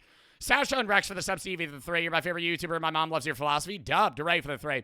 A literacy test to vote would literally be segregation. Sounds okay on paper, but in practice would be a way to deter lower income people to vote. Love for the sub. I never said what do you mean literacy? Like being able to read? Char's even 1,000 biddies. Well, I mean, you don't want to get me on the idea of literacy. The idea that like 21% of Americans adult Americans are illiterate just doesn't even seem real to me. Like 1 in 5 people can't read. I don't understand how this will become a 2-hour argument you're going to have with me, because I can't physically understand how any American that's in their 30s and 40s is physically able to live their life without being able to read. Because how do you do anything? Not even just like road. I'm not saying like road signs. I'm saying like, how do you pay your bills? How do you text? How do you use a phone? How do you work? Like, even if you're doing labor work, you still have income, you pay taxes, you get sent mail, but you can't read it. I don't understand. Bro said, bruv, immigrants. You're a dumbass, right? You're not, bruv, immigrants. Bruv, immigrants. Have you ever heard of immigrants? Immigrants can fucking read, dummy, right? If you're saying there's a language barrier, that doesn't mean they're illiterate. That means they just don't speak English. That's a difference. Being illiterate means you can't read. You can't read at all, right? And so I think when I read that statistic where it's like 20% of Americans are illiterate, I think they mean they have a literacy level below that of a third grader, where they can read, but not to an extent where they can understand complex words. They're able to read a sentence that said, the dog went to the park, right? They can read that. Look it up. I've done this. Oh my God, this is I will literally ramble about this the rest of the stream. How many Americans are illiterate? I'm going to actually look up how many Americans can't read. 43 million Americans, or 21% of the population, have low literacy skills and struggle with basic literacy tasks and difficulty understanding basic printed materials. A significant portion of the population, 54% of Americans, read below that of a 6th grader. What? How? You're saying that would be segregation. Bro, that's a problem. That's not just an income thing. 54% of Americans read below a 6th grade level?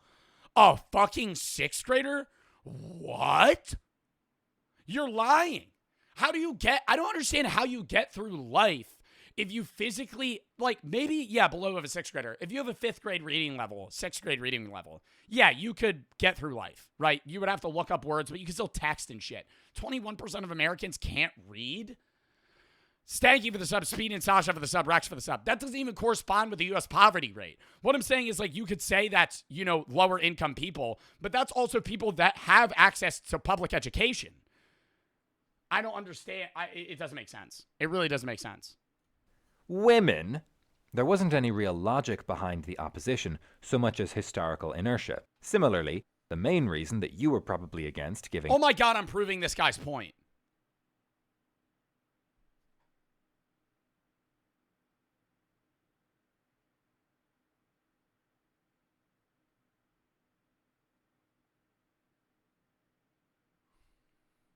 children the right to vote until 5 minutes ago is just that you've never really thought about it before. And on an emotional, gut instinct, non-rational level— Bro, but that would piss me off. That would piss me off so much.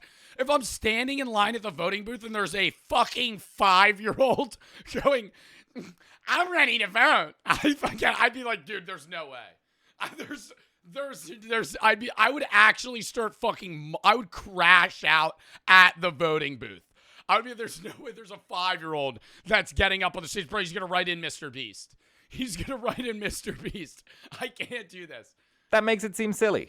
Just like women's rights seemed silly for men in the early 1900s. The core assumption of having an age or gender requirement for voting rights is that some people aren't smart or mature enough to vote correctly. But voting isn't something you can do correctly. Voting is how you exercise your basic right to be represented. Yeah, it's your basic right to be represented, but I think the rebuttal is, yes, there's no right way to vote, but there is a conscious way where you understand what that person would do for you and would hurt you as an individual representing you in office, whether it be for Congress or just, presidential elections. It could be for mayor, it could be for House of Reps, it could be for Senate, whatever it is. You don't understand how they're repping you. But you could say that of base adults. That's why I'm saying, if anything, don't let everybody vote. You gotta mitigate that somehow. In government. If I vote for Logan Paul and he immediately fills the municipal water supply with prime energy drink and loses the annual budget betting on a meme coin, he's still my representative. My vote oh my God. for him does not become less legitimate because he made what other people consider to be bad decisions. If you fundamentally believe in democracy... Somebody made a good point. If you're under 18, you don't fully experience the consequences that occur when a new president is elected. I would agree with you, and I would say that occurs with people that are even older. If you still rely on your parents for the majority of everything after 18, up until, say, 21, 22, you are negatively affected by the president. Even below 18, you could be negatively affected by the president or positively affected, but in an indirect manner in a lot of ways, especially fiscally or financially, where if it would be through your parents would be the middle ground in that sense. If you're living off your parents, you live with your parents, they pay for your groceries, they do everything. If you voted for somebody that negatively affected the economy, that wouldn't overtly affect you. It would affect your parents, which would affect you. Then denying citizens the right to vote is bad. That's Democracy 101. Denying them the right to vote because they're part of a group that you suspect, on average, have traits that will make them more likely to vote wrong is ridiculous and unjustifiable. Also, not that it really matters, but for adults whose jobs don't require a lot of thinking, like YouTubers, school is often the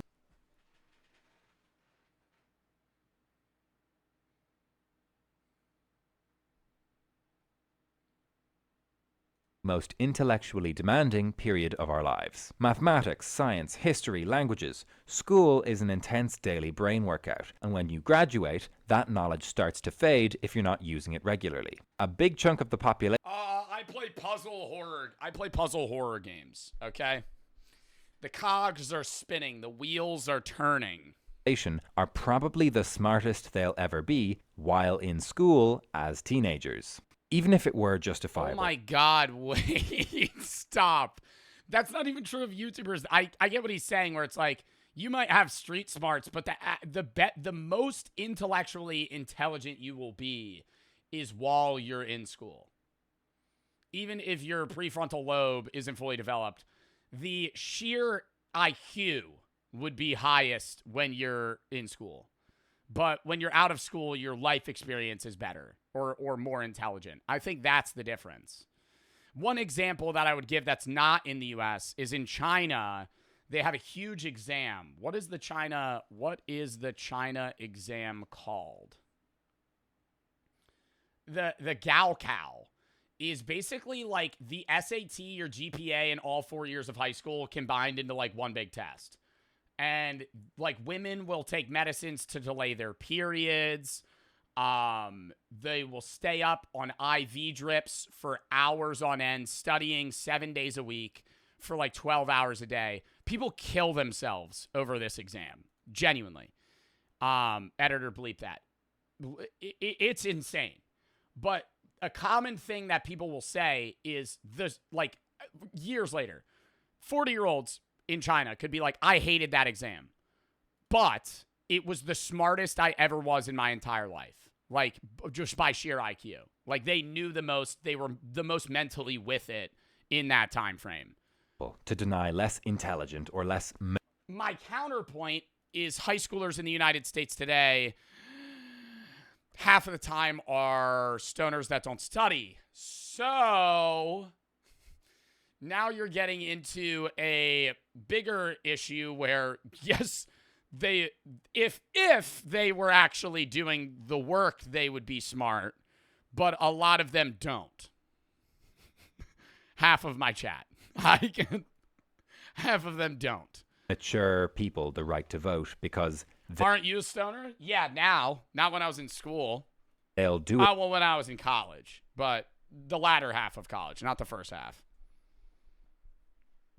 Wrong. No one is suggesting we apply that logic to adults. Actually, I would support voter competence testing for adults if the exam could be designed fairly, maybe by a non-partisan committee who... Okay, cool. So from now on, only geniuses get to vote. What? Oh my god, no, stop. Oh my god, stop. No. He's actually gonna... If he tries to fucking dismantle the point that I was making where there should be a test... Yeah, I mean, we wouldn't want average people voting. They only make average decisions. People love intelligence-based voting. Yeah, but the average person is the people that need to be represented the best. Oh my god, stop. Right. Until it turns out that I mean, it's right. they're not smart enough to vote. Well, too bad. I believe that voting is an intrinsic human right from... You would never be able to do that. I'm not saying this is something that is ever going to be done. You would never be able to tell the majority of Americans you can't vote, you're too stupid. That would cause, like, a genuine civil war. Which the state derives its legitimacy. But you disagree. So from now on, only the smartest 1% of geniuses get to vote. And hey, why not replace those people with AI? The second... And that would be really bad, too. That would be really bad, too. Because if you had the most intelligent people vote, they're going to... You're banking that they're moral. I'm going to dismantle my own point here. Say there was a test that you had to pass to prove that you had political knowledge. You're banking that that person cares about the average person. Because then they might vote in a way that only benefits them and hurts. It would be, going back to that one chatter, you'd be right. You'd be right. I'll admit that. Yeah, I'm not saying that this is the solution. I'm just saying the way that we have voting right now is definitely wrong. That's not true. If you had the most intelligent people vote, they would also probably have a higher income, more lean towards conservative financial values, potentially liberal economic values. And then in turn, it would fuck the economy even more. I would say, in long term. I realistically, I think the best way is just get rid of gerrymandering. I think if you get rid of gerrymandering, that fixes so many problems in the U.S. Because I think more people would be actually represented by their vote.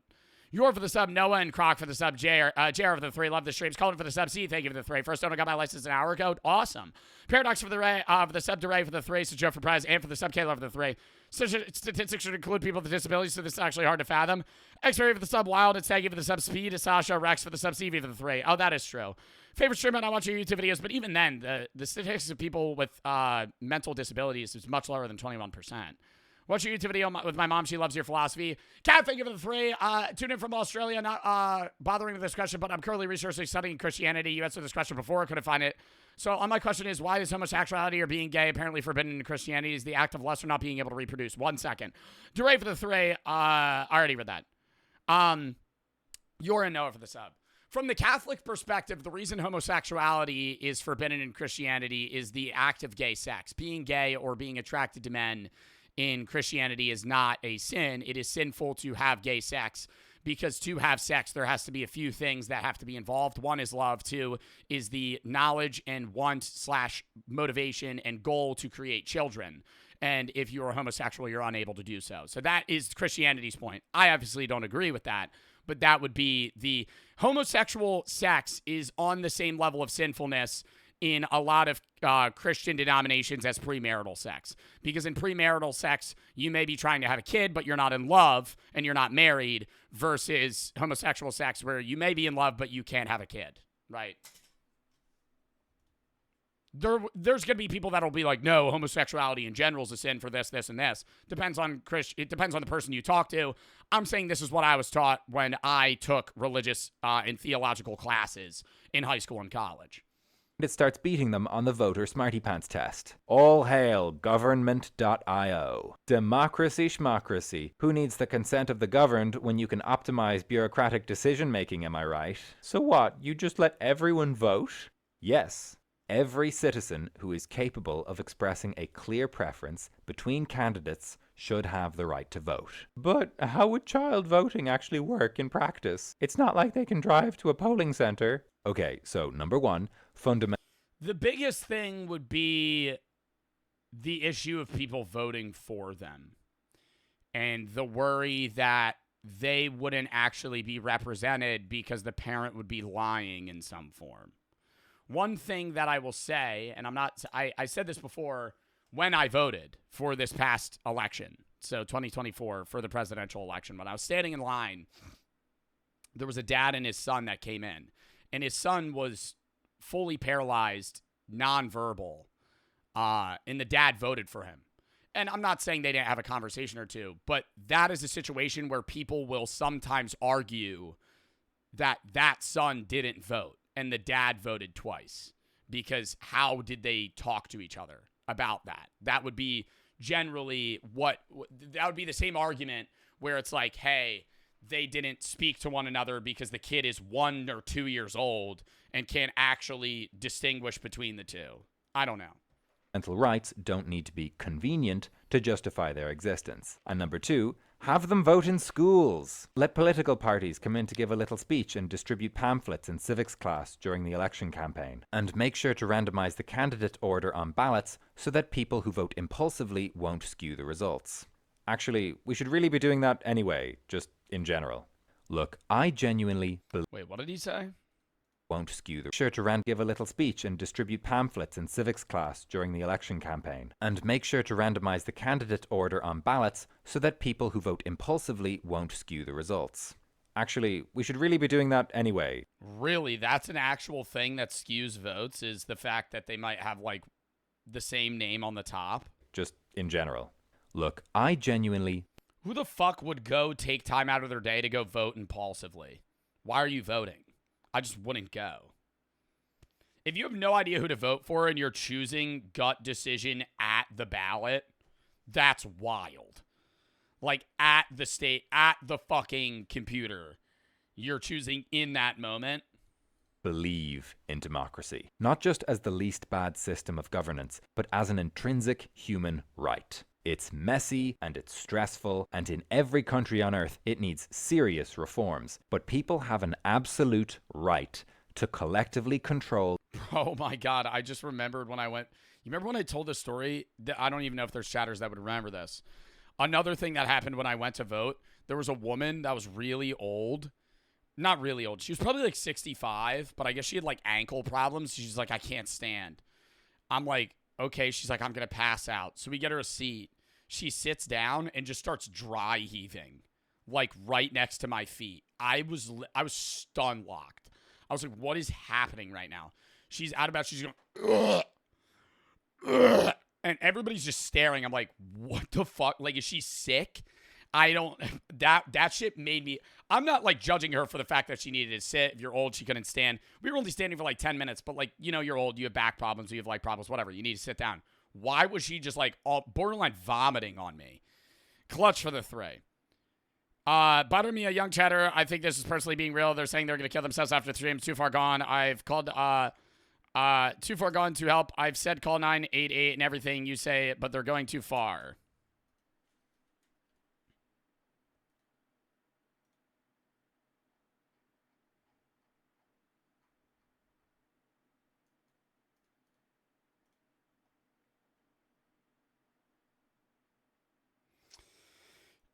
Bro, 988, you gotta, I don't know what you're just spamming easy money talking about. I don't know what you're going in between and shit. Dude, you need to go get help, man. 988, suicide hotline. Suicide is not the answer to your problems, man. You need to get professional help. Talking to Twitch chatters, talking to Twitch streamers isn't really going to solve your problems. Suicide isn't the answer to your issues either. It's a permanent solution to a temporary problem. I hope you're okay, but please get help, man. I've called 988 like 3 times. You can't really say anything over the phone because if you do, you get an ambulance sent to my house. Well, you need to get help. You need to get help, man. If you're actually suicidal, you need to get fucking help. If an ambulance needs to get sent to your house, an ambulance needs to get sent to your house, man. My parents think mental health is a joke. If I go, my life will be hell. 2 months after my mom found my blade for you know what, I've been treated like an animal since. They think it's some joke. Well, dude, I think you need to get genuine help. Like, who cares if your parents are upset with you? You need to dead ass tell them, I'm going to get help. I don't care. If I don't get help, this is bad, right? You got to voice that. You said, I'll be on Discord, but I'm running away tonight and doing it. Brother, get help, man. I don't know what you're going through, but I can tell you right now, suicide's not the answer to your problems. However rough it may be, man, you need to get help. I hope you're okay. I can't really do much, though, man. I've done a bunch of suicide talks in the past. I'm a big suicide prevention advocate. We just donated money to the AFSP. We've done 988 streams, right? But at the end of the day, I'm a 23-year-old Twitch streamer. I can't solve your depression. I wish I could, but I can't, right? But you need to obviously get help yourself. You need to want to get help, and you need to go to people that are able to help you as well, right? It's similar to addiction in the sense that if you're saying you're depressed, but you don't take the steps to actually try and get out of the depression, you're only going to be digging yourself deeper. And if you're calling 988 and being very vague and barely talking to them, that's not really going to help you, right? You're dipping your toe in the water instead of jumping fully into trying to get help. Levi, thank you for the 3. Hot Tub Stream Drop, much love. Levi, thank you for the 3. Hope you get the help you need, man. All right, lock back in, chat. The government that controls them. Even if it would be more efficient to put a cabal of geniuses or a super intelligent AI in charge, efficiency is not the point. Universal suffrage. One person, one vote. Let me know in the comments if you agree or disagree. I'll hang around to debate with anyone who makes a particularly good counter-argument. If you want me... I need to see this.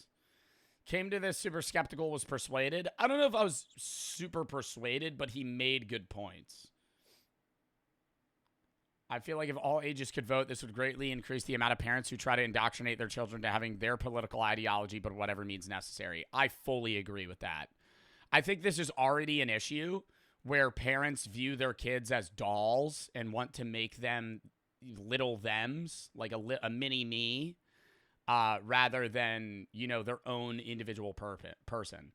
Like if you're going to have a child, you have to go into having a kid knowing there is a high chance that that kid will have drastically different views and aspirations than you. And I think a lot of parents don't like that and want to have their child be them. Right. They like a lot of parents and people live vicariously through their kids. And so they're very upset when their kid doesn't want to do what they want them to do. And I understand, you know, there's certain things that you might hold near and dear that would upset you, whether it be religious or politics. But I think you got to let your kid be themselves. Right. They're their own person. You're choosing to bring somebody into this world. Let them live, you know, let them be them. And a lot of people don't have that. And I'm sorry that you guys deal with that. I would say once you're an adult, obviously you could get the fuck out. But, I mean, that's like one of the things that I really would want to hone in on when I'm a parent one day is like letting my kid be themselves. Still fostering them to not be like, you know, a murderer, but also, you know, letting them choose what they believe politically, religiously. And obviously there's still going to be some bias. You can't fully remove that because they're going to be growing up with you, right? They're going to be growing up with you regardless of whether or not you shove your viewpoints down their throat and, you know, whatever beliefs you may have politically, theologically, whatever it may be, philosophically. They're still going to obviously subconsciously be integrated to that. But he said there's still an incentive to indoctrinate children in the system we have now because children grow up to have full voting rights. Parents who indoctrinate into their children effectively would still eventually get the same increased voting power in the current system, just delayed by a few years. I think it would be more cultish, though. I think there would be a lot more issues because right now for parents, there's no rush. There's no rush to make your kid a mini-me. You have years to do it. But if your kid can start voting at the age of 5, you would treat them like they're a cult member. You would effectively brainwash them at an even younger age to try and believe what you believe because you want them to live the exact way you live, right? I think there's less pressure for parents that are crazy like that to do that when your kid's 5 because there's no reason to. So they start doing it later, but they would begin doing it even earlier, right? My concern in many cases, parents tell their children to vote for it. Yeah, I think that's like the biggest counterpoint is that it would just skew. It would I don't think it would actually change the election. I think if you allowed kids to vote, yes, they would be getting represented, but the broad majority of them would be voting what their parents vote for the first fucking 10 years of their life, 15 years of their life. Yeah, maybe when they're 12, 13, 14, they would go, hey, I don't want to vote for this person anymore. But, like, when you're 8 years old, you're not going to be like, no, Dad, I don't want to vote for George Bush. No, Dad, I don't want to vote for George Bush. I'm not a fan of George Bush. I want to vote for somebody myself. I don't like his values. I don't like his economic plan, Dad. I don't like what he's doing. I don't think drilling is the thing. What 8-year-old's going to fucking say that, right? I don't know. It's a good video, though. Phase for the 5. Sister 29 has severe anorexia. She got admitted inpatient last Wednesday. Doctor told her if she wasn't admitted last Wednesday, she would have dropped dead from being malnourished. Kind of crazy to hear that she was way less than 24 hours from dying. Well, I hope that your sister's okay, and I'm sorry that she's going through severe anorexia, dude. That is fucking awful. I hope that she's getting the help she needs. W for the sub, Levi for the 3. Did that person ever say anything? Let me check. I don't know if they're still in chat. I'm still reading everything, but I'll try calling them again. It's not just calling them, dude. Calling 988 isn't going to solve your depression, man. It's a step, right? Getting out of depression is a lifelong battle, but you have to take the first step. You're perceiving this as, I'm going to call 988 and they're going to solve my problems. They're not going to solve your problems. They're going to put you on a path to take the next step, and then the next one, and the next one, and the next one. It's a long healing thing that you're going to go through. If you're battling suicidal thoughts, you don't call 988 and they solve them. Similar to like when people come in my chat and they're like, I was going to kill myself, and then I watch your videos and I feel great now. That's a temporary solution, man. You need to go get more in-depth help to actually keep taking those steps to help rather than being up and down, up and down, up and down. Because that's also just emotional instability. And that's a problem in itself. Casually explained billionaires. Oh, I can take off the political warning now. Walk in. Is brought to you by Incognito. Now, the difference between an I don't want to watch this today. We just watched a video about rich people. And then also voting. We're going to move on. We're going to move on. We're going to choose a different video. We'll watch that another day. It is, I do love Casually Explained, though. Too many videos about billionaires. Meh. Meh. Meh. What else do we want to watch? We have so many videos. I Ruined an Art Show. The Horrors of Hotels. Oh, we can watch a Darman video. That would be I don't want to watch a Darman video right now. Horrors of Hotels. It's a Papa Meat video. Welcome back to the Papa We haven't watched a Papa Meat video in a while. We'll rip this and then one more. Felix Entry for the sub, Laura for the sub. Horrors of Hotels. Great channel. How you doing? How you doing? Coming in. Fraud, thank you for the 1,000, but he says, rip Dave Blunts. You're lying.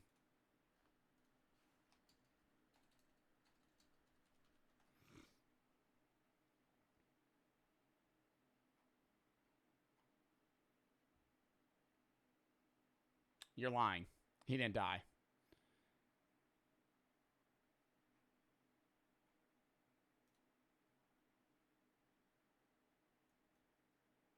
He suffered heart failure recently, but he's not dead. He was in the hospital. Sit down because today we're going to talk about hotels. We've all been to a hotel at some point in our lives, and the experience can vary greatly. From a luxury hotel that caters to your every need. When I went to Coachella, there was blood on my sheets. And I had to get that changed. That was a little upsetting. That was not like a lot, but there was like a blotch of blood about that big, just like on one of the sheets. It was red. It might have not been blood. Could have been makeup. To a roach-infested Motel 6. There's a nice little spectrum out there. Regardless, I stayed at a few Airbnbs that had cockroaches. Of what you're able to afford, going to a hotel can be a bit of a gamble. Sometimes they're dirty, sometimes the buildings are run down, and oftentimes there's a slight feeling of danger. I'm guessing from crackheads or maybe weird neighbors next door. What's that in the room next door? Apparently, hotel room break-ins have become surprisingly common. And by that, I mean, I feel like... Oh, I'd be doing the latch, shut that shit fully. That's always been a thing, right? So much so that there's an entire genre of video focused on giving tips on how to use household objects to lock hotel doors from unwanted guests or staff members, using things like hangers, towels, and forks to basically block the door. People even buy additional portable locks and alarms online to ensure their safety when staying overnight. You might think that doing this 20-minute long setup to lock your door or whatever while you're sleeping, I think that's a little extra. I mean, hotels usually have like a double lock and a latch. might seem outrageous, but at the same time, you don't want to be that one. If they're getting past those, they're getting past your stupid Amazon plastic lock that you got that was made in China. I think they're gonna get past that. You know, if they're getting past the double lock and the latch, I think they might just take the hinges off the door. At that point, I don't know how many more locks are really going to do much. Statistic. So let's look at just how bizarre and terrifying the world of hotels can be. Over time, we've seen a large increase in sexual predators going after women in hotel rooms. I have never heard of this. Really came swinging the game with this one, dude. Jesus Christ. Can't ease into it at all? Holy. I thought we might start with like petty theft, but nope. Here we go. While creeps preying on innocent women have been a tale as old as time itself, more people have felt comfortable coming forward to share their stories. One woman from Austin, Texas recounts the night she had awoken to a man who had somehow gotten access to her hotel key. As he was attempting to open the door, the woman noticed his finger prying through the door, trying to undo the latch. The woman screamed and charged at the door and slammed it shut, yelling, "Oh my God, I would hit them with the craziest jump fucking sideways. Boom! Right into the fucking door. Cut his fingers off. Oh my God. It would be drop kick the fucking door, shatter his fucking hand. Get the fuck out! The man screamed, "Ah!" and quickly scurried off. She quickly called 911, but soon realized, no, you wouldn't. Yes, I would. If he was trying to unlock the door, I'm kicking that shit shut. The man's severed fingers were still in the door latch when the police arrived, which is awesome. Yeah. Wait, what did they say? His fingers were still in the door? That the man's severed fingers were still in the door. Oh my God, they were severed. I was gonna say that would cut your fingers off. You know how like hotel doors are like heavy. You ever notice that? Hotel doors weigh like 100 pounds. They're like metal, like I feel like they're just like you gotta open that shit. Latch when the police arrived, which is awesome. Yeah. I would put them in a fucking jar. If I was that woman, I would pickle those fingers 100%. And it They're bulletproof? Are they really? goes without saying that more often than not, the source of most disturbances Oh, you're saying fireproof. and strange occurrences are the hotel guests themselves. For example, one man was arrested for gooning in the hotel lobby in Nashville. Just jorking it in the lobby? That's kind of crazy. Oh, such a beautiful musical city, huh? A man named Jonathan Walker. While fucking Ed Sheeran's playing. I'm in love with the shape of you. Walker had visited a Hilton Garden Inn and he started using the computer in the hotel's business center. Despite not being a hotel guest, he started playing porn on the speakers for a long period. Wow, on the fucking on the Dell computer that they have in the fucking weird room in the hotel lobby that nobody ever uses. Period of time until hotel workers started to notice. They called the police, who approached him and tried to get his attention. Jonathan refused to stop watching porn, to the point that the police officers had to take him into custody and remove him from the premises. As it turns out, this was a repeat occurrence and he had already been banned from the hotel previously. He was charged with trespassing. He must have been locked in, dude. He's like, I can't hear you. I like how he thinks this is like a public library where you could just go in and watch porn. A public library? I don't even know if you're able to go to a public library and watch that. Library we can go and watch porn. Is that what you do? Well, that's what... No. People still go to public libraries. I don't think I've ever been to a public library in my life. I don't think I've ever been to a public library. Maybe once. I still do. You still go to public libraries? Yes. What do you do there? Study? Public library? What are you talking about? It's like a public library where they just let you read, watch porn, beat your dick all day, your little. Right, guys, a public library, and they can rent Shel Silverstein's Where the Sidewalk Ends. Right, guys. What I want to know is when they're like, he did it for a long time. I'm wondering because they said he was a repeat offender to this hotel. I wonder if they just saw him and they're like, he'll be done in a bit. Who's motherfucker's got to clean that? It sounds like he was just watching. Bro, I'm not going to make like a stereotype here. Okay, I'm going to make a stereotype here. I don't think men really read a lot.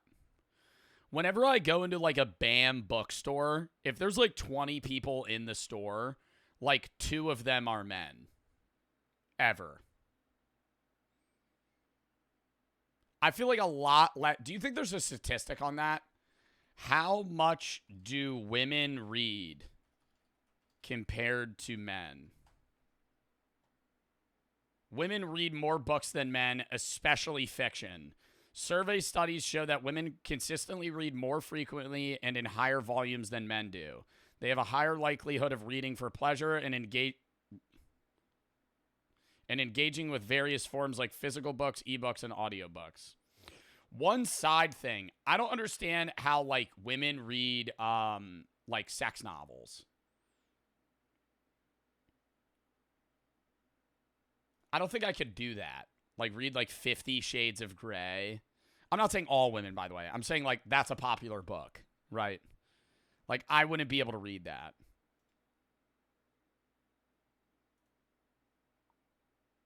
What does this mean? Like, what is this graph? For 88 most read self-help books on Goodreads. This doesn't even make sense. 30 books % of male readers, 58 books % of male readers. What the fuck does that mean? Oh, 30 books by women, 58 books by men. Men are more likely to read books by men. I don't think that's the same thing with the women. Watching, not. I want to get into reading more. Why aren't you participating in Ludwig's streamer games? He asked me to, and then I couldn't because I'm doing this slap fight that I'm ripping. I have the Mafia game, and one of my family. I mean, at the time I didn't know, but it also probably wouldn't have worked because one of my family members is probably going to die in like a week, or within this week, and so I don't know when the funeral will be. So I wouldn't be able to make it. It's in LA. I'd have to fly all the way out there, and that would just not be. I'm sorry, we're good, chat.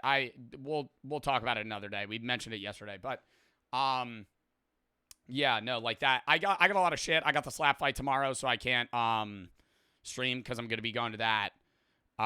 So I'm missing stream for that. Then we have Mafia, which I really want to play, and then I would be like wedging it all in. I'd have to take like 4 days off, and I would have to fly to LA the night before. Be there 2 days, fly out immediately after, and I'd still miss at least 4 days of stream. Ventrix for the sub, short for the 5. I just said I literally basically told Ludwig, I was like, it's not in the cards this year. I said next year I'd love to. I really want to do it. Like, I love Ludwig. I love the streamer games. I watched it last year. It looks really fun. I just don't think it's something that I would be able to do this year. So, just because I want to also, like, I would rather get in regular stream times versus, like, get no content out of it. And, like, I want to go, but I already have off time scheduled. I have, like, family members that are getting married. I have to do stuff with that. So it's like this month I'm just so busy with a bunch of shit going on, whether it be for work or personal life stuff, that it didn't make sense for me to go. Ventrix for the sub, Nate for the sub. I really did want to go, though. 3 and Nikki for the sub, Nate. I think I would crush. WL for the 3. Went to a motel once. There's poop underwear in the closet. Ew.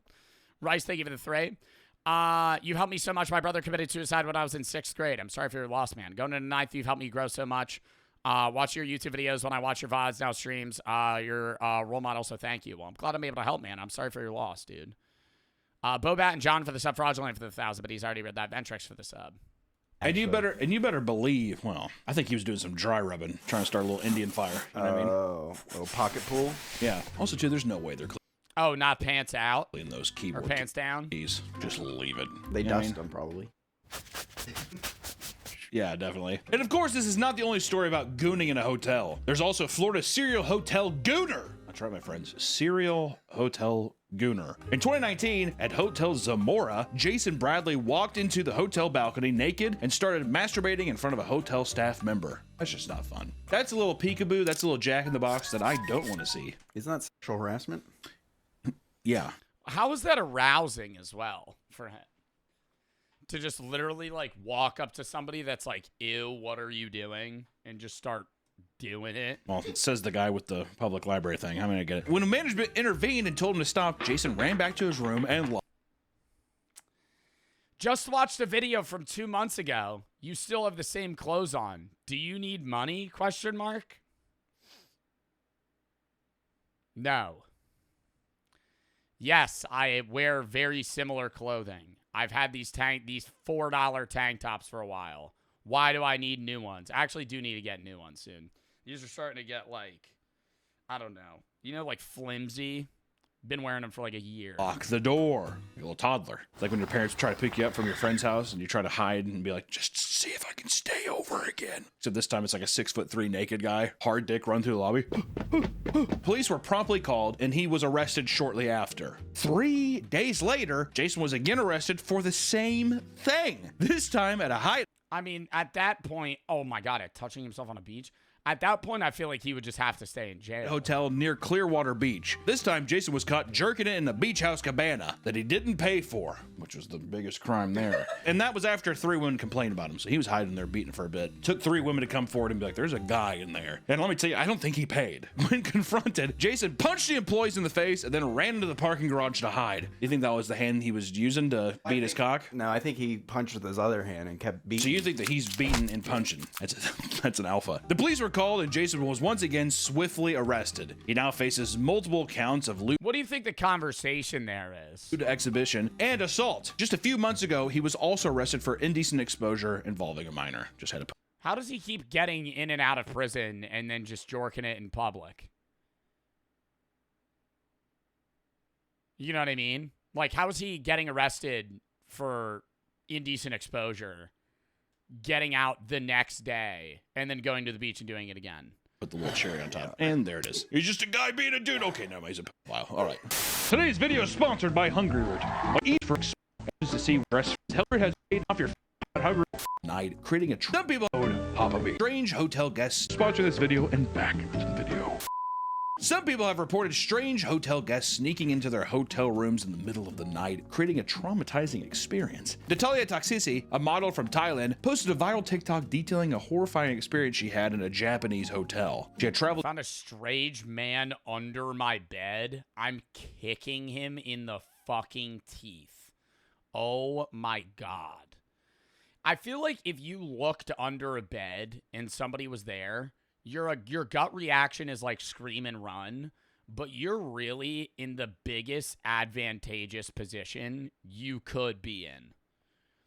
Like if there's somebody under the bed, they're fucked. Like they're not going to be able to hurt you. If they have a gun, it's different. But I'm saying like if they have no weapons and they're just unarmed and they're like for them to get out, they'd have to crawl out. You could just fucking full on belly flop onto their fucking skull. To Japan for a vacation, believing it would be a safe place for a They grab your ankle, you kick them. solo trip. Natalsi decided to go to the APA hotel and resort I would probably say you'd stand on top of the bed and just wait for them to come out. in Tokyo, which is a well-known hotel chain. After a long day of sightseeing, she returned to a hotel and laid in bed before noticing a particularly repulsive smell. After some time, he smelled that bad that she noticed him. She had realized that it was coming from underneath her bed. Oh my God. I think I'd have a heart attack. What? Like you're just like scrolling on TikTok for like an hour. Like, dude, it smells bad. You pull one of those maneuvers where you just lean over the bed. You don't even get up. You don't even do this. You don't get down from the bed. You fucking lean over and go. What are you doing if you see a guy staring at you? I'd go. And if I saw a guy go staring back at me, is there a word exchange there? I feel like it's just indiscernible. Like fucking screaming. Natalsi checked under the bed, coming face to face with a pair of eyes staring directly at her. She screamed and leapt off the bed. This is straight up horror movie shit. The Asian man climbed up from under the bed and stared at her for about 3 seconds. Do you think he was naked? No, I think he was just a weird, stinky man, little garbage man. At the moment, Natalsi claimed that those seconds felt like my life was over. Suddenly, the man started screaming before turning and sprinting out the room. Ah! Turns around, pulls a Kevin McAllister.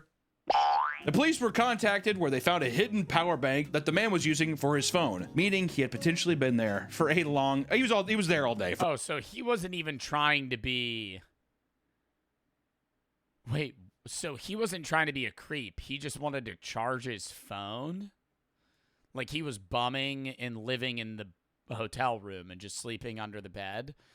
DTX, thank you for the 5 gifted. Marcus and Co for the sub. Brain Vetrix for the sub. Short for the 5. Tyler and Nikki for the sub. For sure. He was charging his phone, playing like Angry Birds and shit. He's so old game. Due to the lack of CCTV cameras in the hotel, the police claimed that there was little chance of identifying the man, but eventually she was able to get a full refund for her trip. Thank God. I stayed at a Appa hotel. Oh yeah, you did, didn't you? I forgot about that. They're nice. Apparently we need to fact check this, but apparently the Appa hotel is run by a cult leader. So maybe it was a cult member. Maybe it was a cult member. They're like, go up there and take this battery and let it charge. She'll be up there real soon. Hotel guests have a tendency to do whatever they want in hotel rooms, seeing as they're paying for it. While some will settle for cranking up the AC all night, others treat the place like their own personal trash can. This was the case. I'd be bumping the AC, dude. I go, this ain't on my dime. I say that, yo, literally. Middle of summer. Oh, they got it set at 72? Let's bump it down to 67. Actually, though, let's bump it down to 67. Every time. Crank that shit low. Crank that shit low. And then I'm going to be, turn the TV on. All the lights are coming on. I'm going to make it cozy. For Kelly Tedford, the OnlyFans hotel pisser. In New Hampshire, an OnlyFans model named Kelly Tedford was caught destroying a Marriott hotel room with her body. Like peeing all over the floor and the beds and shit and filming it. Waste. She had the plan of filming a video for her OnlyFans, Kinky Kelly, in which she would cover the entire room in her own piss. She proceeded to pee all over the bedding, all over the curtains, even pissed on the AC unit, which it's like that's gonna blow it even more. I mean, how much piss does she have? Like, you ain't got a full black. How many times did she have to, how many cuts did she have to do to pee everywhere? In the air. Which, granted, the room's gonna smell like piss anyway, so she's like, fuck it. And she even pissed on the hotel Bible. For good measure, she even took a on the floor, which she would later hide in the upper tank of the toilet. A little upper What? decker. That was that. What? She pooped on the floor on OnlyFans and then scooped it and put it in like the fucking like water vat. She's being a little bitch, dude. That's a woman who just needs to be slapped around. Yeah, she needs to be shown a thing or two. How much do you think if she didn't poop on the floor, she would have gotten away with it? Like, if the piss dried, would they know? If you peed on the bed, yeah. But, like, it would have to be pretty bad. I think you could walk into a subpar hotel. I'm not talking like a 4 or 5 star hotel.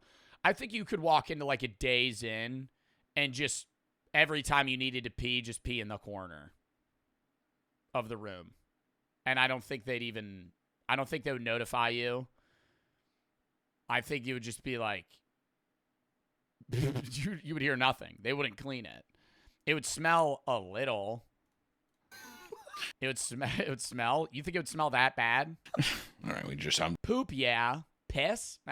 We're kidding. She was arrested and charged with criminal mischief. Further investigations showed that she had been doing things like this for years. And in one case, she was arrested for peeing all over grocery store products. Okay, so that's actually crazy. She was peeing on food.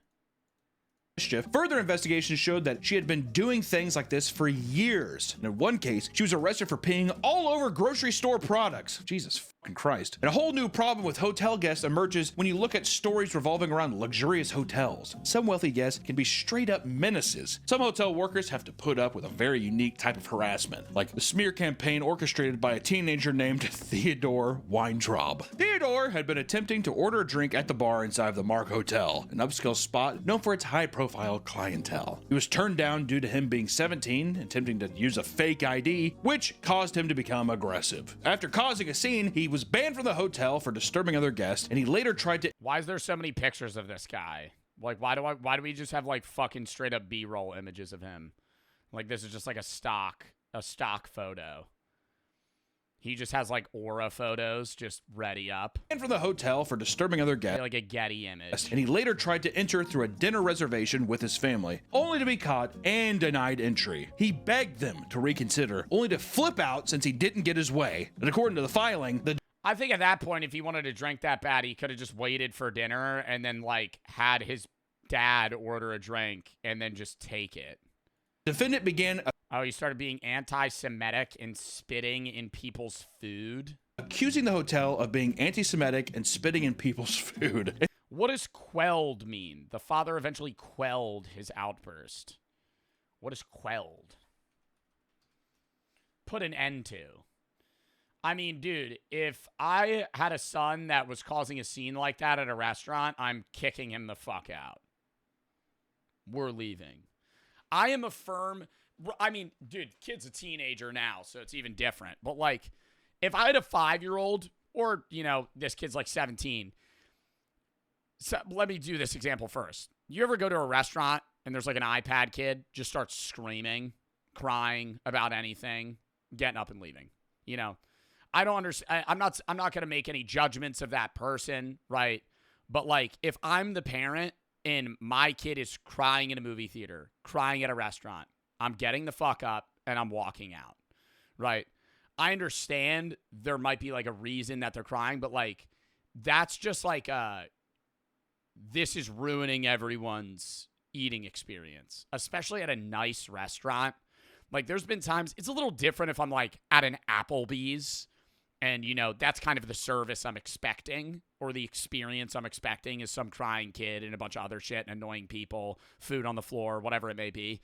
But if I'm at, like, a nice restaurant where I'm paying hundreds of dollars for food, and there's a crying, screaming toddler, kick that kid the fuck out.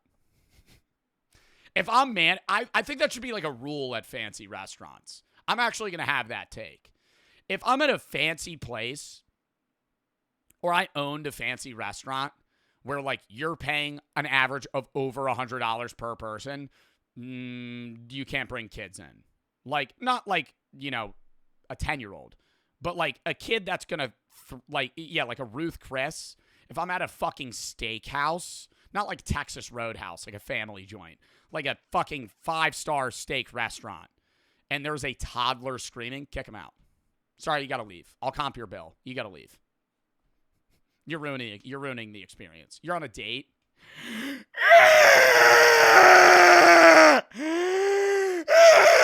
I'd be like, dude, somebody kick that family out. Get them the fuck out of here. Like, they need to leave. And then on top of that, now this kid, 17, making a scene, spitting in people's food. I'm the dad. Oh, that, bro, I'd be like, yo, you're disowned.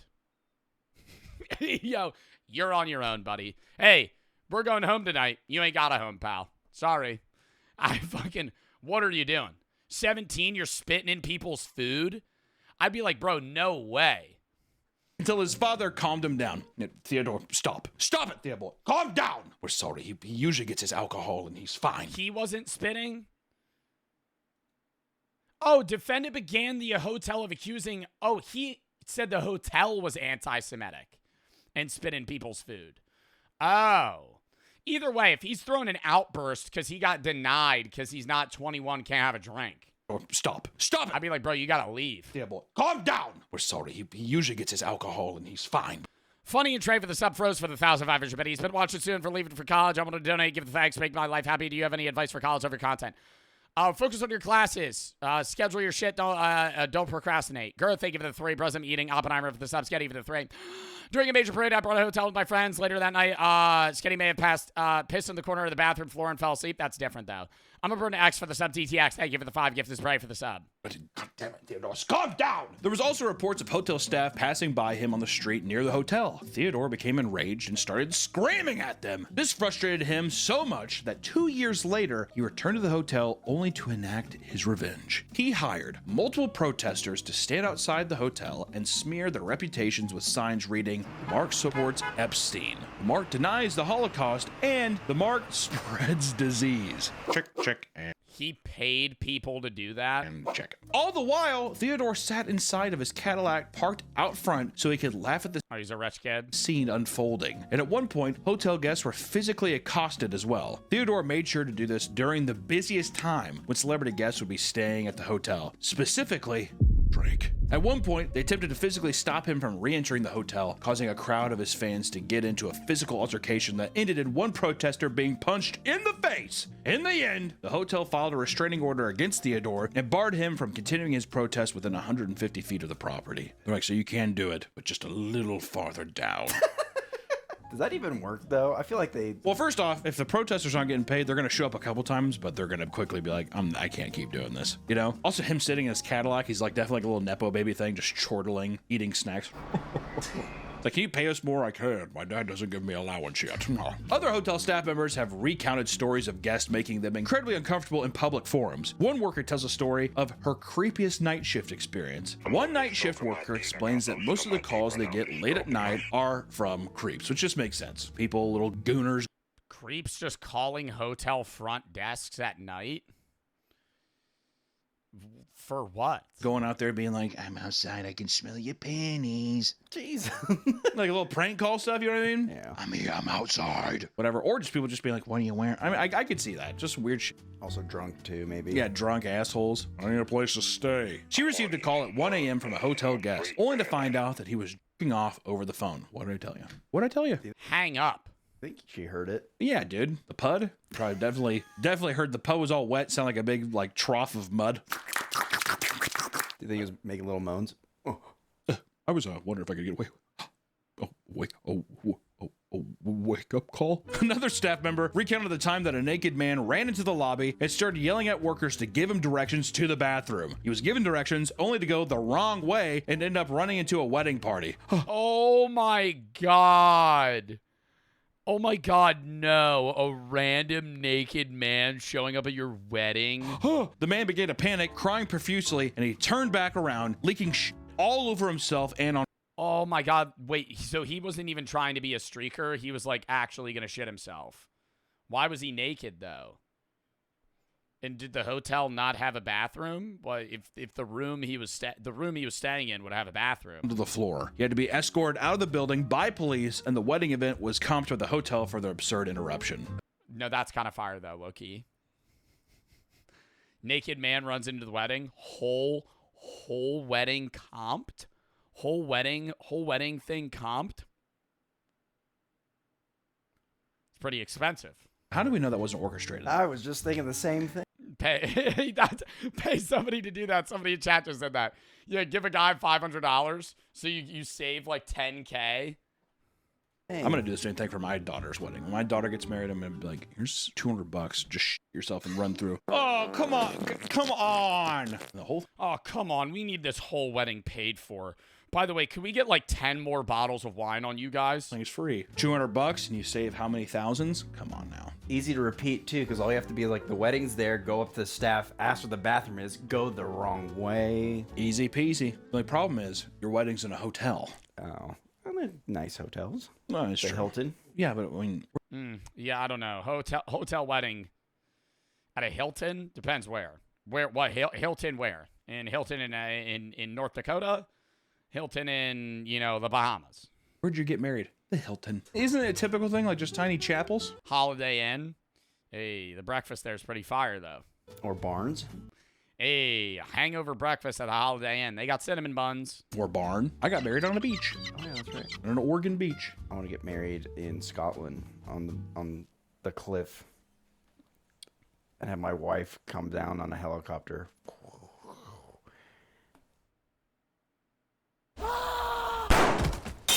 Some of the most entitled and chaotic guests at a hotel are easily from wedding parties. One front office manager of a hotel describes the most chaotic night of their entire. I always don't understand like the bride or the groom getting blackout drunk on wedding night. Like, I would make sure on my wedding night that I'm mildly drunk. Like, get it, because that's a night you want to remember. If you're like one of the fucking groomsmen and you're just like a friend, yeah, who cares? Blackout. Like, but there's so many scenarios where like the bride will get so drunk or the groom will get so drunk they start throwing up. I'm like, bro, that just ruins the night. Like now, like I feel like this is a situation where like, yeah, getting drunk's fun on wedding night. Don't get so drunk that it's like it ruins your day. Entire career. 70 rooms were rented by attendees of the wedding, with the bride and bridesmaids infuriating nearby guests during the loud bachelorette party. After receiving 3 noise complaints, they decided to pay a group of kids $20 to run around the hallways in order to distract attention away from them. The next day, the bride and the bridesmaids angrily complained to the front desk worker about the staff telling them to quiet down. They believed that because their event gave them so much business, they deserved special treatment. Later, the worker had to assign guests to very specific rooms, as she was informed that several of the guests had cheated on each other and would have to be far apart. On the wedding night? Nah. Bro, that's a scenario where you like stop being that motherfucker's friend.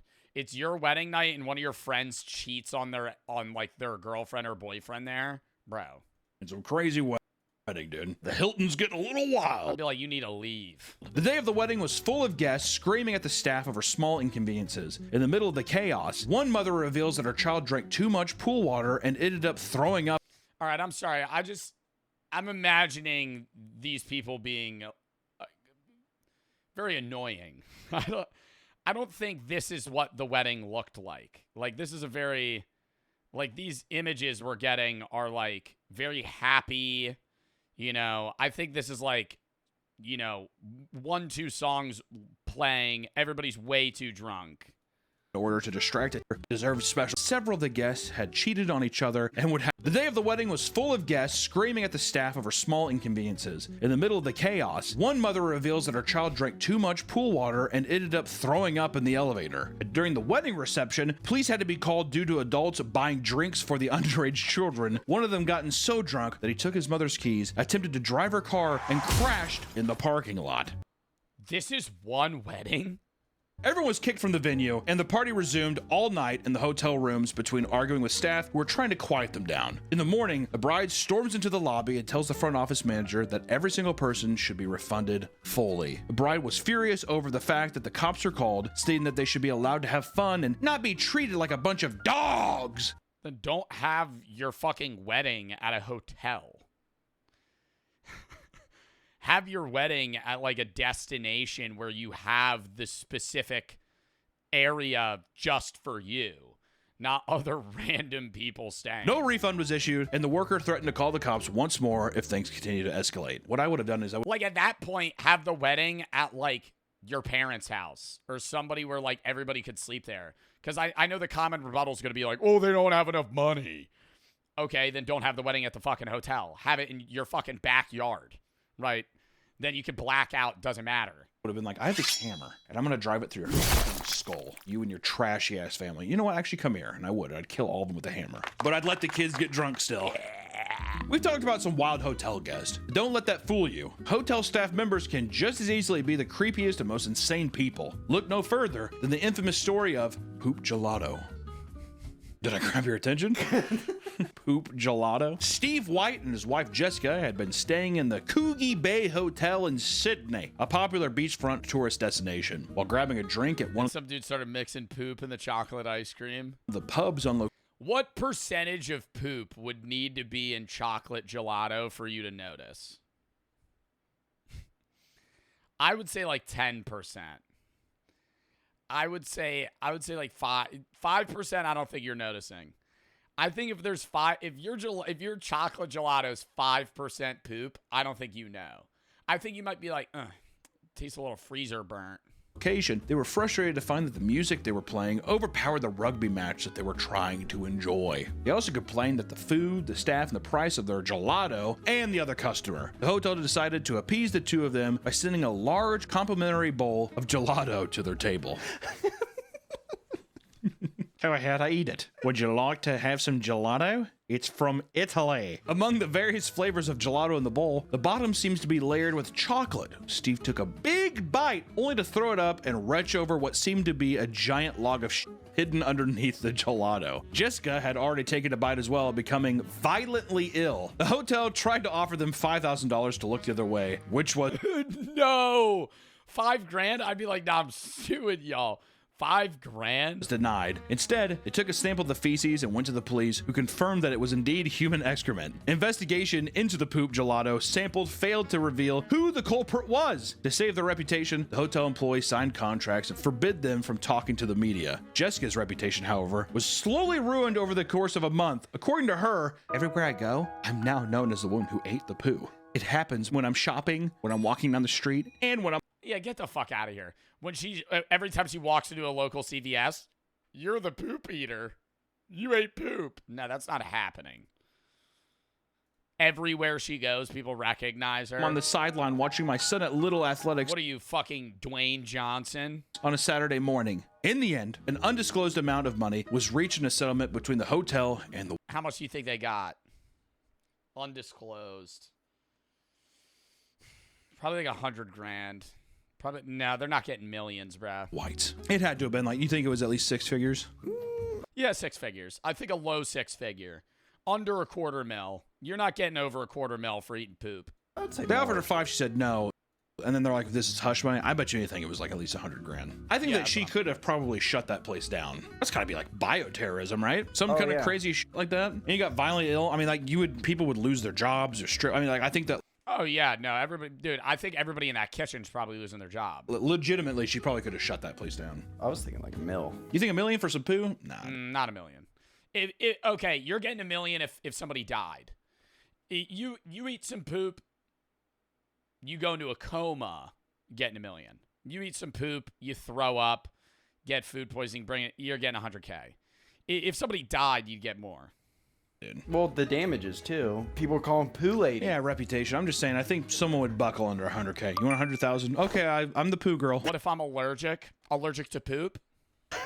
I'm the poo woman. I'd be that way. In another disgusting display, we also have the Hilton Toe Sucker, which is my favorite story of this entire video. In Nashville, such a beautiful city for music, right? Once again, at a Hilton downtown hotel, a man named Peter Brennan was asleep before the day of a big work conference. He awoke to a man sucking his toes in the dead of night. Peter immediately... In your hotel room, that is fucking mortifying, dude.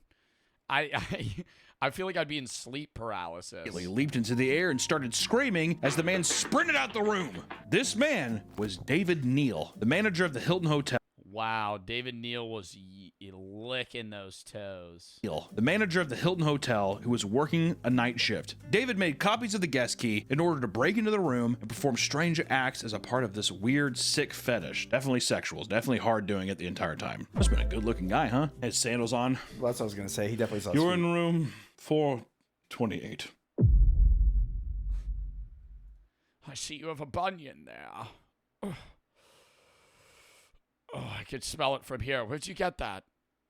Oh, yeah, your room, 3rd floor, 4th door on the right. Do you need any ointment? Sorry, are your feet dry? Have a good night.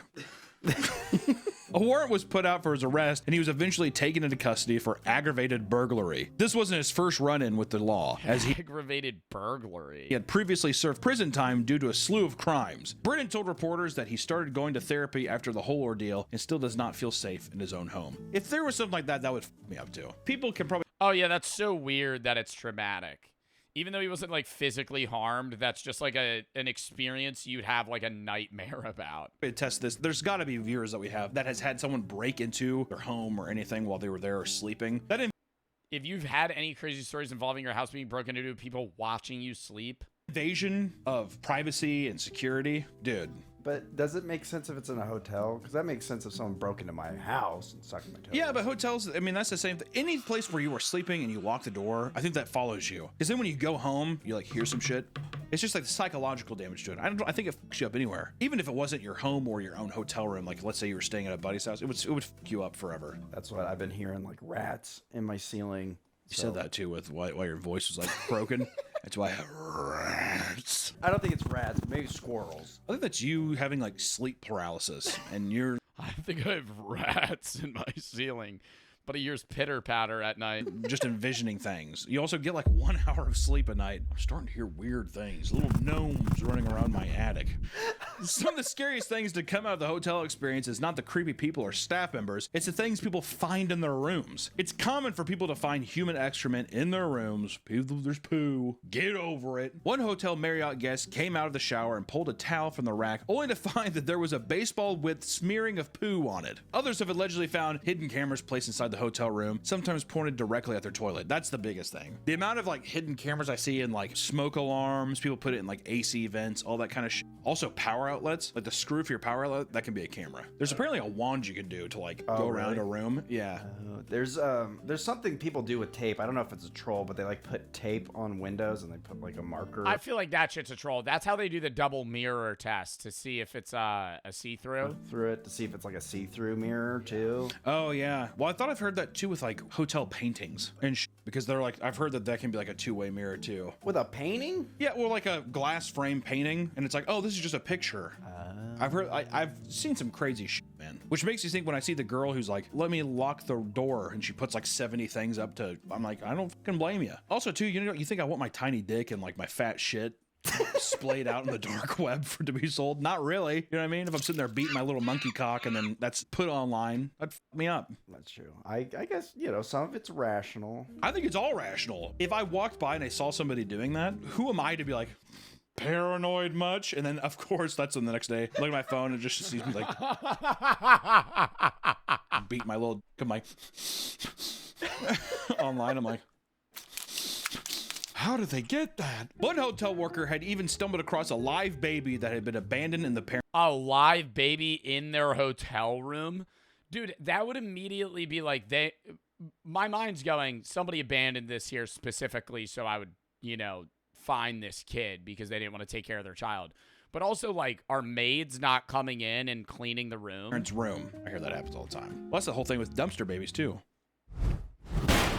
Toss them out. Well, I was going to say, was this a staff member? Did they just leave the baby in? I'm thinking that it was a guest. The thing, too, is I think people are f***ed up and they'll rationalize it. Well, like, I mean, he was in a comfortable, warm place. Also, yeah, they leave it in a hotel room to be like, well, the staff... I don't understand that, though. Why don't you just bring them to, like, an adoption center, Or, like, a church.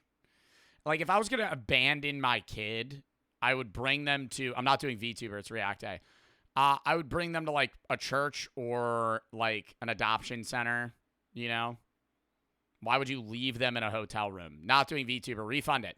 Bish, thank you for the 3. Been watching the YouTube videos for like 3 years. Help me go through my grandparents' passing. Rep of the chat. I'm sorry to hear that, man. Grim, thank you for the 5. How are you today? Good. How are you? Not. Thank you for the tier 3 sub. Jinxie and 4 for the sub gamer for the 3. You going to college? Yojo going to college in September, UK. Going to be onto doing a bricklaying course. Looking forward to it. Love the show. Making me my day thousands of times better. Thank you. And good luck. Matto and Funny and Trey for the sub. Froze, thank you for the 5. 15 biddies. Already with that. All right. They'll find it. Yeah. As if that, like, makes it okay. Well, someone's going to stumble on it eventually. We left a bunch of crackers and Pringles on the... I mean, you should be fine. Have you seen the baby boxes? Cities have a thing where it's like a big, like, metal... Really?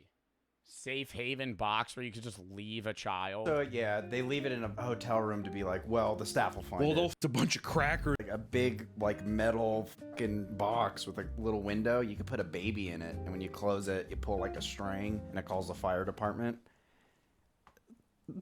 What year are you talking about? This is 2025. No. Yeah. No. There is no way there is a metal delivery box for a child to first off bake in, and then also that you pull a string that calls the fire department. That seems like something in a Buster Keaton film. It's got AC and a little tablet that the baby, it's like you put a little screen. How often do you think people are abandoning their kids like that, though? That's probably true. And as you would expect, multiple people have had the experience of stumbling across a dead body. In college, I saw a dead body in a hotel room. Body. It's f***ed up. I thought it was a guy sleeping. It's a homeless guy. Yeah, he told me about that. It's fucking horrible. Wait, what? Of stumbling across a dead body. In college, I saw a dead body. It's f***ed up. I thought it was a guy sleeping. It's a homeless guy. Yeah, he told me about that. It's fucking horrible. Are you scarred? Was it kind of like Stand By Me? No, it wasn't as cool as Stand By Me. It was like really sad. Actually, I guess it's Stand By Me. It was pretty sad in that too. I don't know. You sit there and you're like, oh shit. Well, because you think at first it's just like oh, he saw somebody outside and was like, it's a homeless man, but he was dead. A homeless guy sleeping in this park. And you're like, oh damn. And then you like look at it and he was just dead. So we called the cops. That's my fear. I'm gonna be walking and there's a dead body. That's my fear. Not snakes, not... What's sad is most people would walk by them. Like, if there's a homeless guy that just dies in the street, like, hundreds of people would walk by them before anybody would even check to see if they're alive. Because you would just assume they're a sleeping homeless man. I think there's a Twitch streamer that did that one time, where they were, like, walking by a guy, they're like, excuse me, they touch him, he just doesn't move. And they're like, ooh. Not claustrophobic, but if I see a dead body, that's my biggest fear. That's why. To avoid problems too? Well, I don't even think it's avoid problems. I mean, dude, if it's like broad daylight and I'm walking on the street and I see a man laying on the ground, I'm assuming he's a homeless man, maybe on drugs, asleep. I'm not going to check if he's alive. I'm not even thinking about him. I'm just going to keep walking. I've never been able to go to a funeral. Some people have found in my head, I'm probably going to go, that's a homeless guy. I'm not thinking he's dead. Bizarre items like kangaroo tail covered in maggots inside of the... Unless literally, like, he's facing the road and his eyes are open and he's not breathing. Oven. Another person found tons of raw steaks in their room. And apparently, he was being kicked out of the hotel and he started throwing the raw steaks directly at housekeeping staff. But he caught him. Put him in a cooler. But nothing is as strange as what one hotel remodeler found during a job. He looked underneath a piece of furniture to find what looked like a dark human-like figure with large breasts. Just show the photos of that. I don't know what I would do. At first, I think it's a real body. I'd be like, oh my God. The man noted that there was old blood left behind on it, and people were convinced that it was some kind of weird makeshift sex doll. When asked how the material felt, he said, I will never forget the crunchy feeling. Sound like picking up like a pie. I'm imagining like a hard marble, not marbles. You know, what is that? It's like not like packing peanuts. What are those like plastic balls? Like this. I would imagine it would feel like really small plastic balls. Like imagine these. But like, yeah, like false snow. Like, yeah, false snow, literally. False snow. But like really like textured. Ugh. Just dry. Pile of leaves. Yeah, like a silica packet. Exactly. Some people will bring full weapons into the room only to leave them there. One hotel worker admits that housekeeping completely missed a loaded firearm in a drawer upon cleaning the room. An entirely new family was booked and checked out before anyone realized that the gun was there. In a strange scene, one hotel worker in charge of doing laundry walked into a room to find that a jacuzzi tub was filled to the brim with Jell-O, staining the material so bad that it had to be professionally cleaned and fully taken. That's kind of funny though. You walk into a really high quality hotel. You're like, I'm super excited. Let's pop open the hot tub. It's just full of cherry Jell-O. Part due to it being like to the brim. Crammed into the jets. That's like how we couldn't lead with just like the Jell-O jacuzzi. Instead, that's at the end after everyone has clicked off for poop and blood, sex dolls, and dead people. Okay, hotels bring people from all walks of life. Sometimes things can lead to some truly bizarre and crazy encounters. If you're checking into a hotel, just act like a normal fucking person, dude. Yeah, dude. I think the majority of hotel experiences, like the worst thing you're gonna see is like hair in the shower, maybe a stain on the blankets. That's about it. Dude, somebody walking in, sucking your toes. Ugh. Windex for the sub, Sketty for the thread. We go and call like 3 times a month for people where they're on the side of the street or a ditch or something, and people either don't see them or don't think they're dead. 9 times out of 10, they've been gone for days. That's what I'm saying. Like, they're just... I would actually think a lot of the time, it's like people that have the same route. Like, if I'm in New York and I'm walking to work, or say I'm in a city and I'm walking to work, and I see this guy on a park bench, and I'm like, oh, he's asleep. Walk back from work. He's still there. You know, maybe go on with your day. Next day, same position, unmoving, I'm going, he's dead. And that's when they probably notice. Vapor for the 1,000 biddies. My mom and dad made a chocolate pudding pool when they were younger and people got sick. It was so nasty. Oh, my God. Windex and Sam for the sub. Seaburns, Wizard, Retro, and Pixel for the sub. Shot, thank you for the 3. And your walls for the 3. Who's your favorite SpongeBob character? Probably SpongeBob. I also like the lobster guy. Doodle Bob's pretty cool episode. ZX, thank you for the 5. Mr. Streams, love the VODs. They cure my boredom. Thank you. Rise for the sub. Bish, thank you for the 3. Sam for the sub. All right, chat. Coming down 30 seconds, and we have one more video. Oh, Larry? Yeah, I like Larry. All right, chat. Coming down.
Oh my God. All right.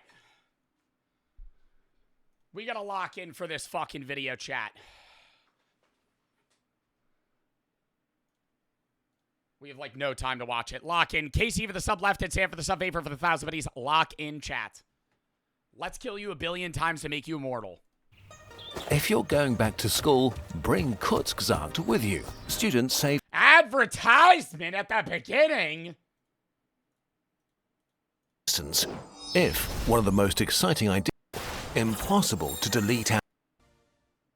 You might be unkillable, impossible to delete out of existence.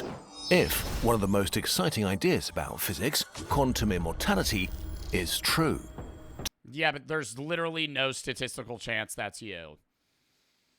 Quantum immortality is that if there's a possibility for everything to occur in your life and every individual, you know, choice and thing that could happen to you will happen in one universe. There is a universe where every situation that you would die, you don't die.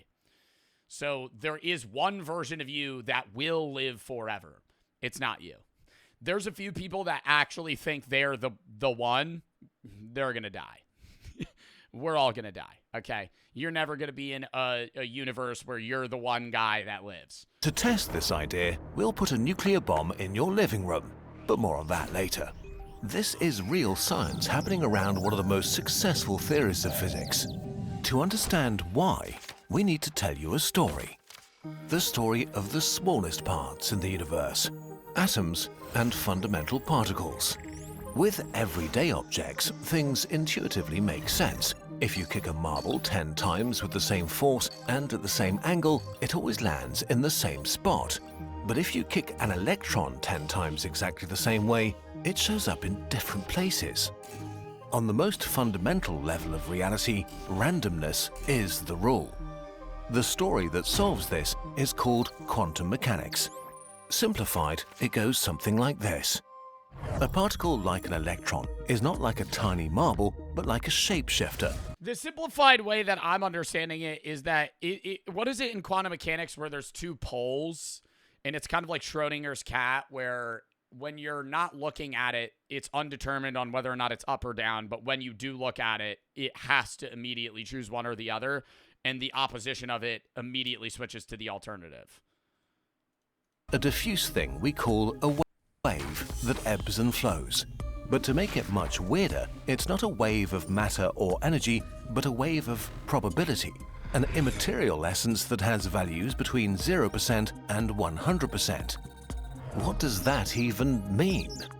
Quantum mechanics doesn't really tell us much about the electron. It only tells us how this entity that we call an electron behaves on average. Say you shoot an electron gun at your apartment. You shoot it 100 times. 80 times the electron shows up in your living room and 20 times in your kitchen. So the probability wave of our electron is 80% in the living room and 20% in the kitchen. What's deeply annoying is that this story of probability waves works insanely well in reality. It's not just some brainchild that only works on paper. Scientists have tested it in countless experiments, and it works every single time. It explains how a lot of real things work, from information passing through microchips to the atoms fusing in the center of stars. And yet, how can this story make sense? All of our other scientific stories give us a mental picture of the things they're describing. A sphere of iron at the center of Earth, an elastic fabric of space. But yeah, I think they're saying it versus it being a wave. Like the double slit experience is saying like it has to choose one of the paths to go in. I'm lost, he'll bring it around. Wave of probability? What's that? He's basically trying to explain quantum mechanics in 5 minutes. That's why you're lost right now. Even supposed to look like? Quantum mechanics doesn't tell us anything about the electron itself, what it looks like, how it moves, or how it tastes. But if our story doesn't describe the electrons themselves, what does it describe, and how does it potentially make you immortal? What is the quantum story really about? Scientists have been debating this for a century. They've come up with tons of ideas we can't cover here, but there are two popular schools of thought. We'll call them linguists and literary critics. They're screaming and arguing over what the quantum story really means. The position of the linguists is shut up and calculate. They basically claim that quantum mechanics is not a story about reality, but just a kind of grammar for the theoretical language of the universe. With this language, we can predict experiments. Nothing else. If there is no story, there's no point in asking what the story says about the electron. Whether electrons are tiny marbles or clouds, waves of negative charge, or Detective Pikachu is missing the point. Quantum mechanics doesn't... Sorry I'm not talking. I'm also trying to understand this. ...doesn't enable you to visualize any electrons. All you can do is to run experiments. And physics is all about experiments, not about creating mental pictures for us. So shut up, stop imagining fairy tales, and just use the probability wave to calculate things. Follow the grammar, ignore the plot. No, scream the literary critics. Read between the lines. There's a hidden meaning here. They are many worldlians, and they're convinced that quantum mechanics is a story about reality, and they want to interpret the story. The many worlds interpretation of quantum mechanics is not the same as the multiverse, by the way. Yeah, I feel like this is what most people hear, though. Yeah, the multiverse is different than many worlds, but I think most people have heard of many worlds or multiverse theory, but don't actually understand how quantum mechanics works. I'm one of them. Because you could explain it to me, but unless I'm actually a physicist that's working on hand trying to understand it, I'll only be able to understand it at a surface level value. Which is a whole different can of worms, but we'll get to that another time. The many worldlians think that the universe is an infinitely complex quantum state where all physically possible outcomes coexist simultaneously. If the probability wave of your Every outcome exists until there's an observer to make it choose one. I think that's how I've always understood it. Observers control the world in a way that everything is undetermined and unrealized until there's a thing to perceive it. And once something perceives it, it has to choose one or the other for that perceiver to be able to understand and perceive the given thing that now has to realize in one sort of way. Your electron is split 80% to 20% between... Yeah, electrons act differently when when watched. Electrons act differently when watched. That is the double slit experience. When nothing's looking, they move in a different way. Your living room and the kitchen, that means that the electron is split in a similar way. That there are 5 versions of the electron, 4 of them are going to the living room, and 1 to the kitchen. But it isn't just the electron that splits. You are observing the electron, so there are 5 versions of you too. 4 of them see the electron in the living room, and 1 in the kitchen. Each of these different versions of you and the electron are equally real, equally true, and all of them exist at this moment in your house. But they can't communicate or interact in any way, so they're totally invisible to each other, which means that whoever you are right now, you are just one of your versions experiencing just one thing, either seeing the electron in the living room or in the kitchen. Many worlds means that all physically possible worlds are coexisting right here, right now, but independently of each other like the branches of a tree. And there are a lot of them. Every possible quantum process means there are other possible worlds. A radioactive atom decays, another world exists where it didn't. A cosmic ray hits one of your cells. It becomes unfathomably large, though, where every individual thing that every person has experienced, there is a world where the other or multiple other options have occurred. The example that I've used, and a lot of people have used for me, is like if you're taking a test and you see multiple choice answers, there's a world where every answer is the one that you have chosen. I think. Another world exists where the ray just passed through. Each second, bazillions upon bazillions of new worlds exist on top of each other. Stop it, shout the linguists. If these worlds can't interact with each other, we can't check whether they exist. This is not science, so please shut up and calculate. Wait, there is a way to find out. But to do it, you'll have to die a few hundred times. And maybe prove that you're immortal. Yeah, the only way that you would be able to prove that this many worlds theory is definitively true is if there was a human that actually could not die. Ultimate experiment. All we need are 2 electron detectors connected to a nuclear bomb in your living room. If the detector in your living room is activated, the nuke explodes. If the one in the kitchen is activated, you're safe. Now sit on the nuke and have your brave assistant shoot the electron gun. There are 2 ways this can go. There's a 20% chance the electron lands in the kitchen and you survive, and an 80% chance you die. Okay, let's shoot. What? And is he going to say you pull, you live, and then you just keep pulling and you never die? Beep. Oh, lucky you. The electron landed in the kitchen. Let's try once more. Beep. And once again. Beep. And another 100 times. Beep, beep, beep, beep, beep, beep, beep. If there is only one universe, you'll die fairly soon. Sooner rather than later, the electron will trigger the nuke and you'll be instantly vaporized. But if the many worlds... Oh, if there's an infinite number of universes, the statistical probability would be illogical in that you would be shooting it such a high amount of times that the only way this makes sense is if there are other worlds. Interpretation is true, then every time your assistant shoots the gun, somebody dies. There are 5 versions of you, and 4 instantly die.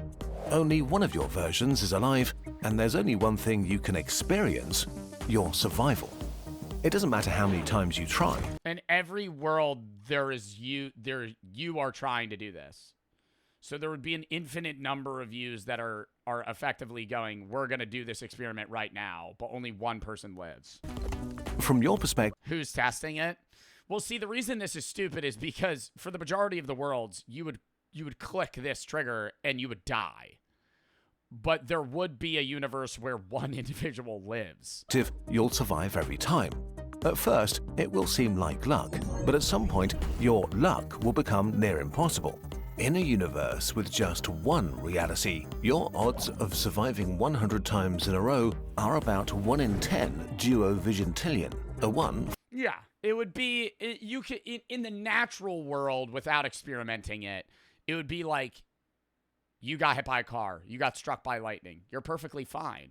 You had cancer, beat it immediately, right? Now you're 95 years old, but you're okay. Right? You have a weird health. Even though you're aging, you look fine. You're one of the first people that is able to have their cells duplicate in a manner that is not normal. Like, you would be an anomaly. Followed by 70 zeros. So, if you did the experiment 100 times and you're still here, the universe just whispered its deepest secret to you. Yes, you killed hundreds of versions of yourself, but you now know for sure that the many worlds are true, because you are still here experiencing things, and that you're kind of immortal. Okay, well, all that might be a bit overwhelming. Let's break it down again. The cosmic secret. If every possible quantum process always happens in some branch, then this doesn't only mean that there are almost, but not quite, infinite versions of you, but there's always a you that gets insanely lucky.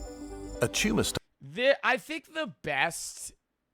the visual he's using is very similar to the movie, if you've ever seen it, chat. Everything Everywhere All at Once. One of the best movies I've ever seen. And it kind of goes into this theory where, like, there's an infinite number of yous that hold different professions and live different lives and get married, don't get married, have different kids, and die young, die old, live forever, right? And become successful, be poor, be homeless, right? Like, there's an infinite number of yous. But he's saying there's one that would always be lucky. Always a you that gets insanely lucky. A tumor starts, but a cosmic ray kills it before it spreads. A bolt of lightning strikes at you, but a quantum fluke makes it miss by a meter. A washing machine falls from a roof, but all its atoms quantum tunnel through your body. No matter how extremely high... Which could happen. There is a chance, like, when you're touching something...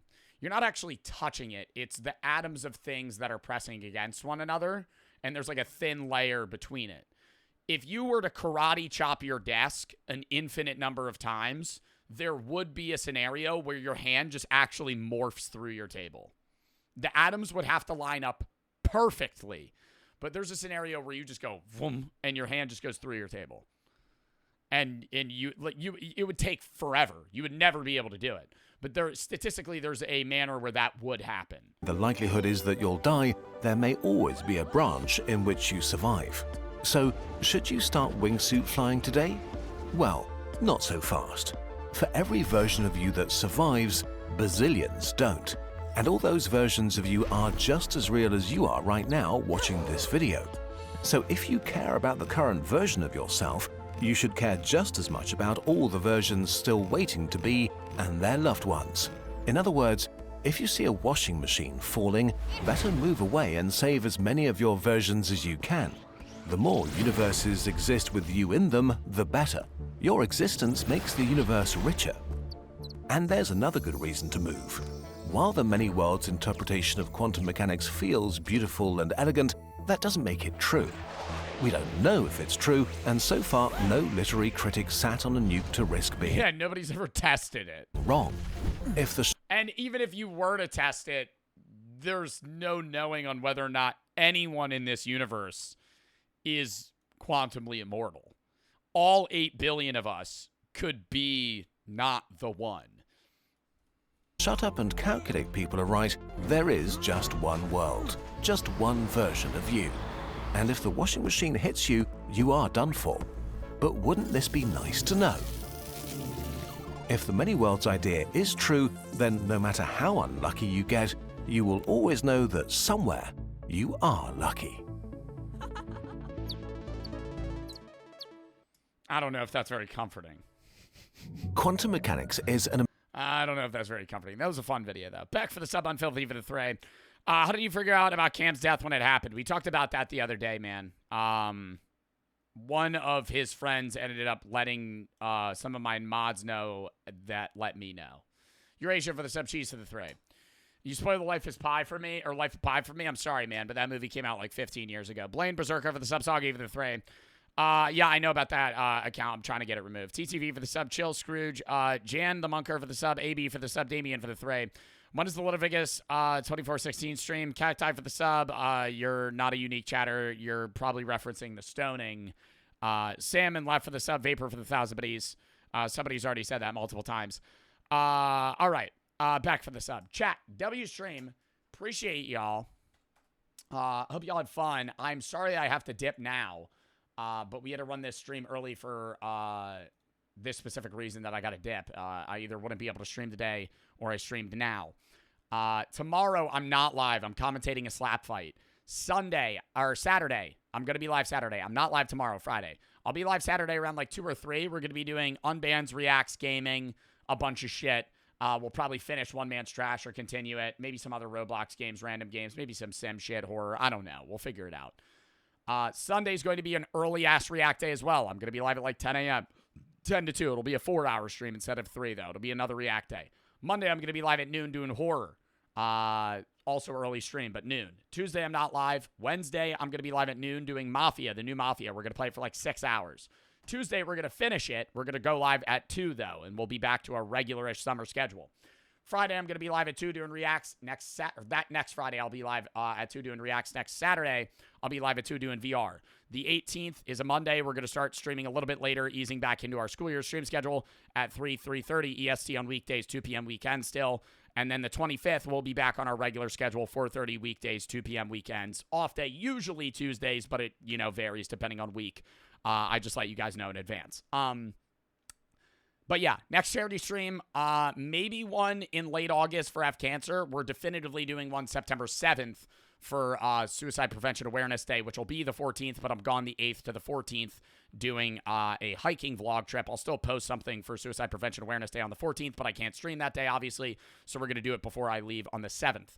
Might be doing F Cancer prior in late August. If not, we'll be doing one afterwards in late September. Probably one in late August, though. If I had to guess, like August 28th, potentially, would be the F Cancer charity stream. But yeah, appreciate y'all. Hope y'all had fun. I had a fun time streaming. Hope you guys had a fun time watching. If you have any videos you want to watch games and to play videos, /tab. I'll be posting on the main in the gaming later today, so go watch that. But yeah, appreciate y'all. Hope y'all had fun. We might be playing Battlefield 6 on Saturday as well. I don't really know. But yeah, W stream. Appreciate y'all, and let's fucking raid. We'll raid JoJo. He's actually playing the new Battlefield. All right. King and Becca for the sub. W stream, and I'll see you guys on Saturday. The slap fight that I'm commentating will be on YouTube. I don't know when, though, but I'll see you guys on Saturday, 2 or 3 p.m. EST. We're going to be doing unbans and gaming for sure. Maybe Battlefield 6. And maybe some reacts as well. Sunday reacts at 10 a.m., and then we'll go from there. Appreciate y'all. And I will catch y'all later. We're going to rate it 5, 4, 3, 2, 1. Goodbye, chat.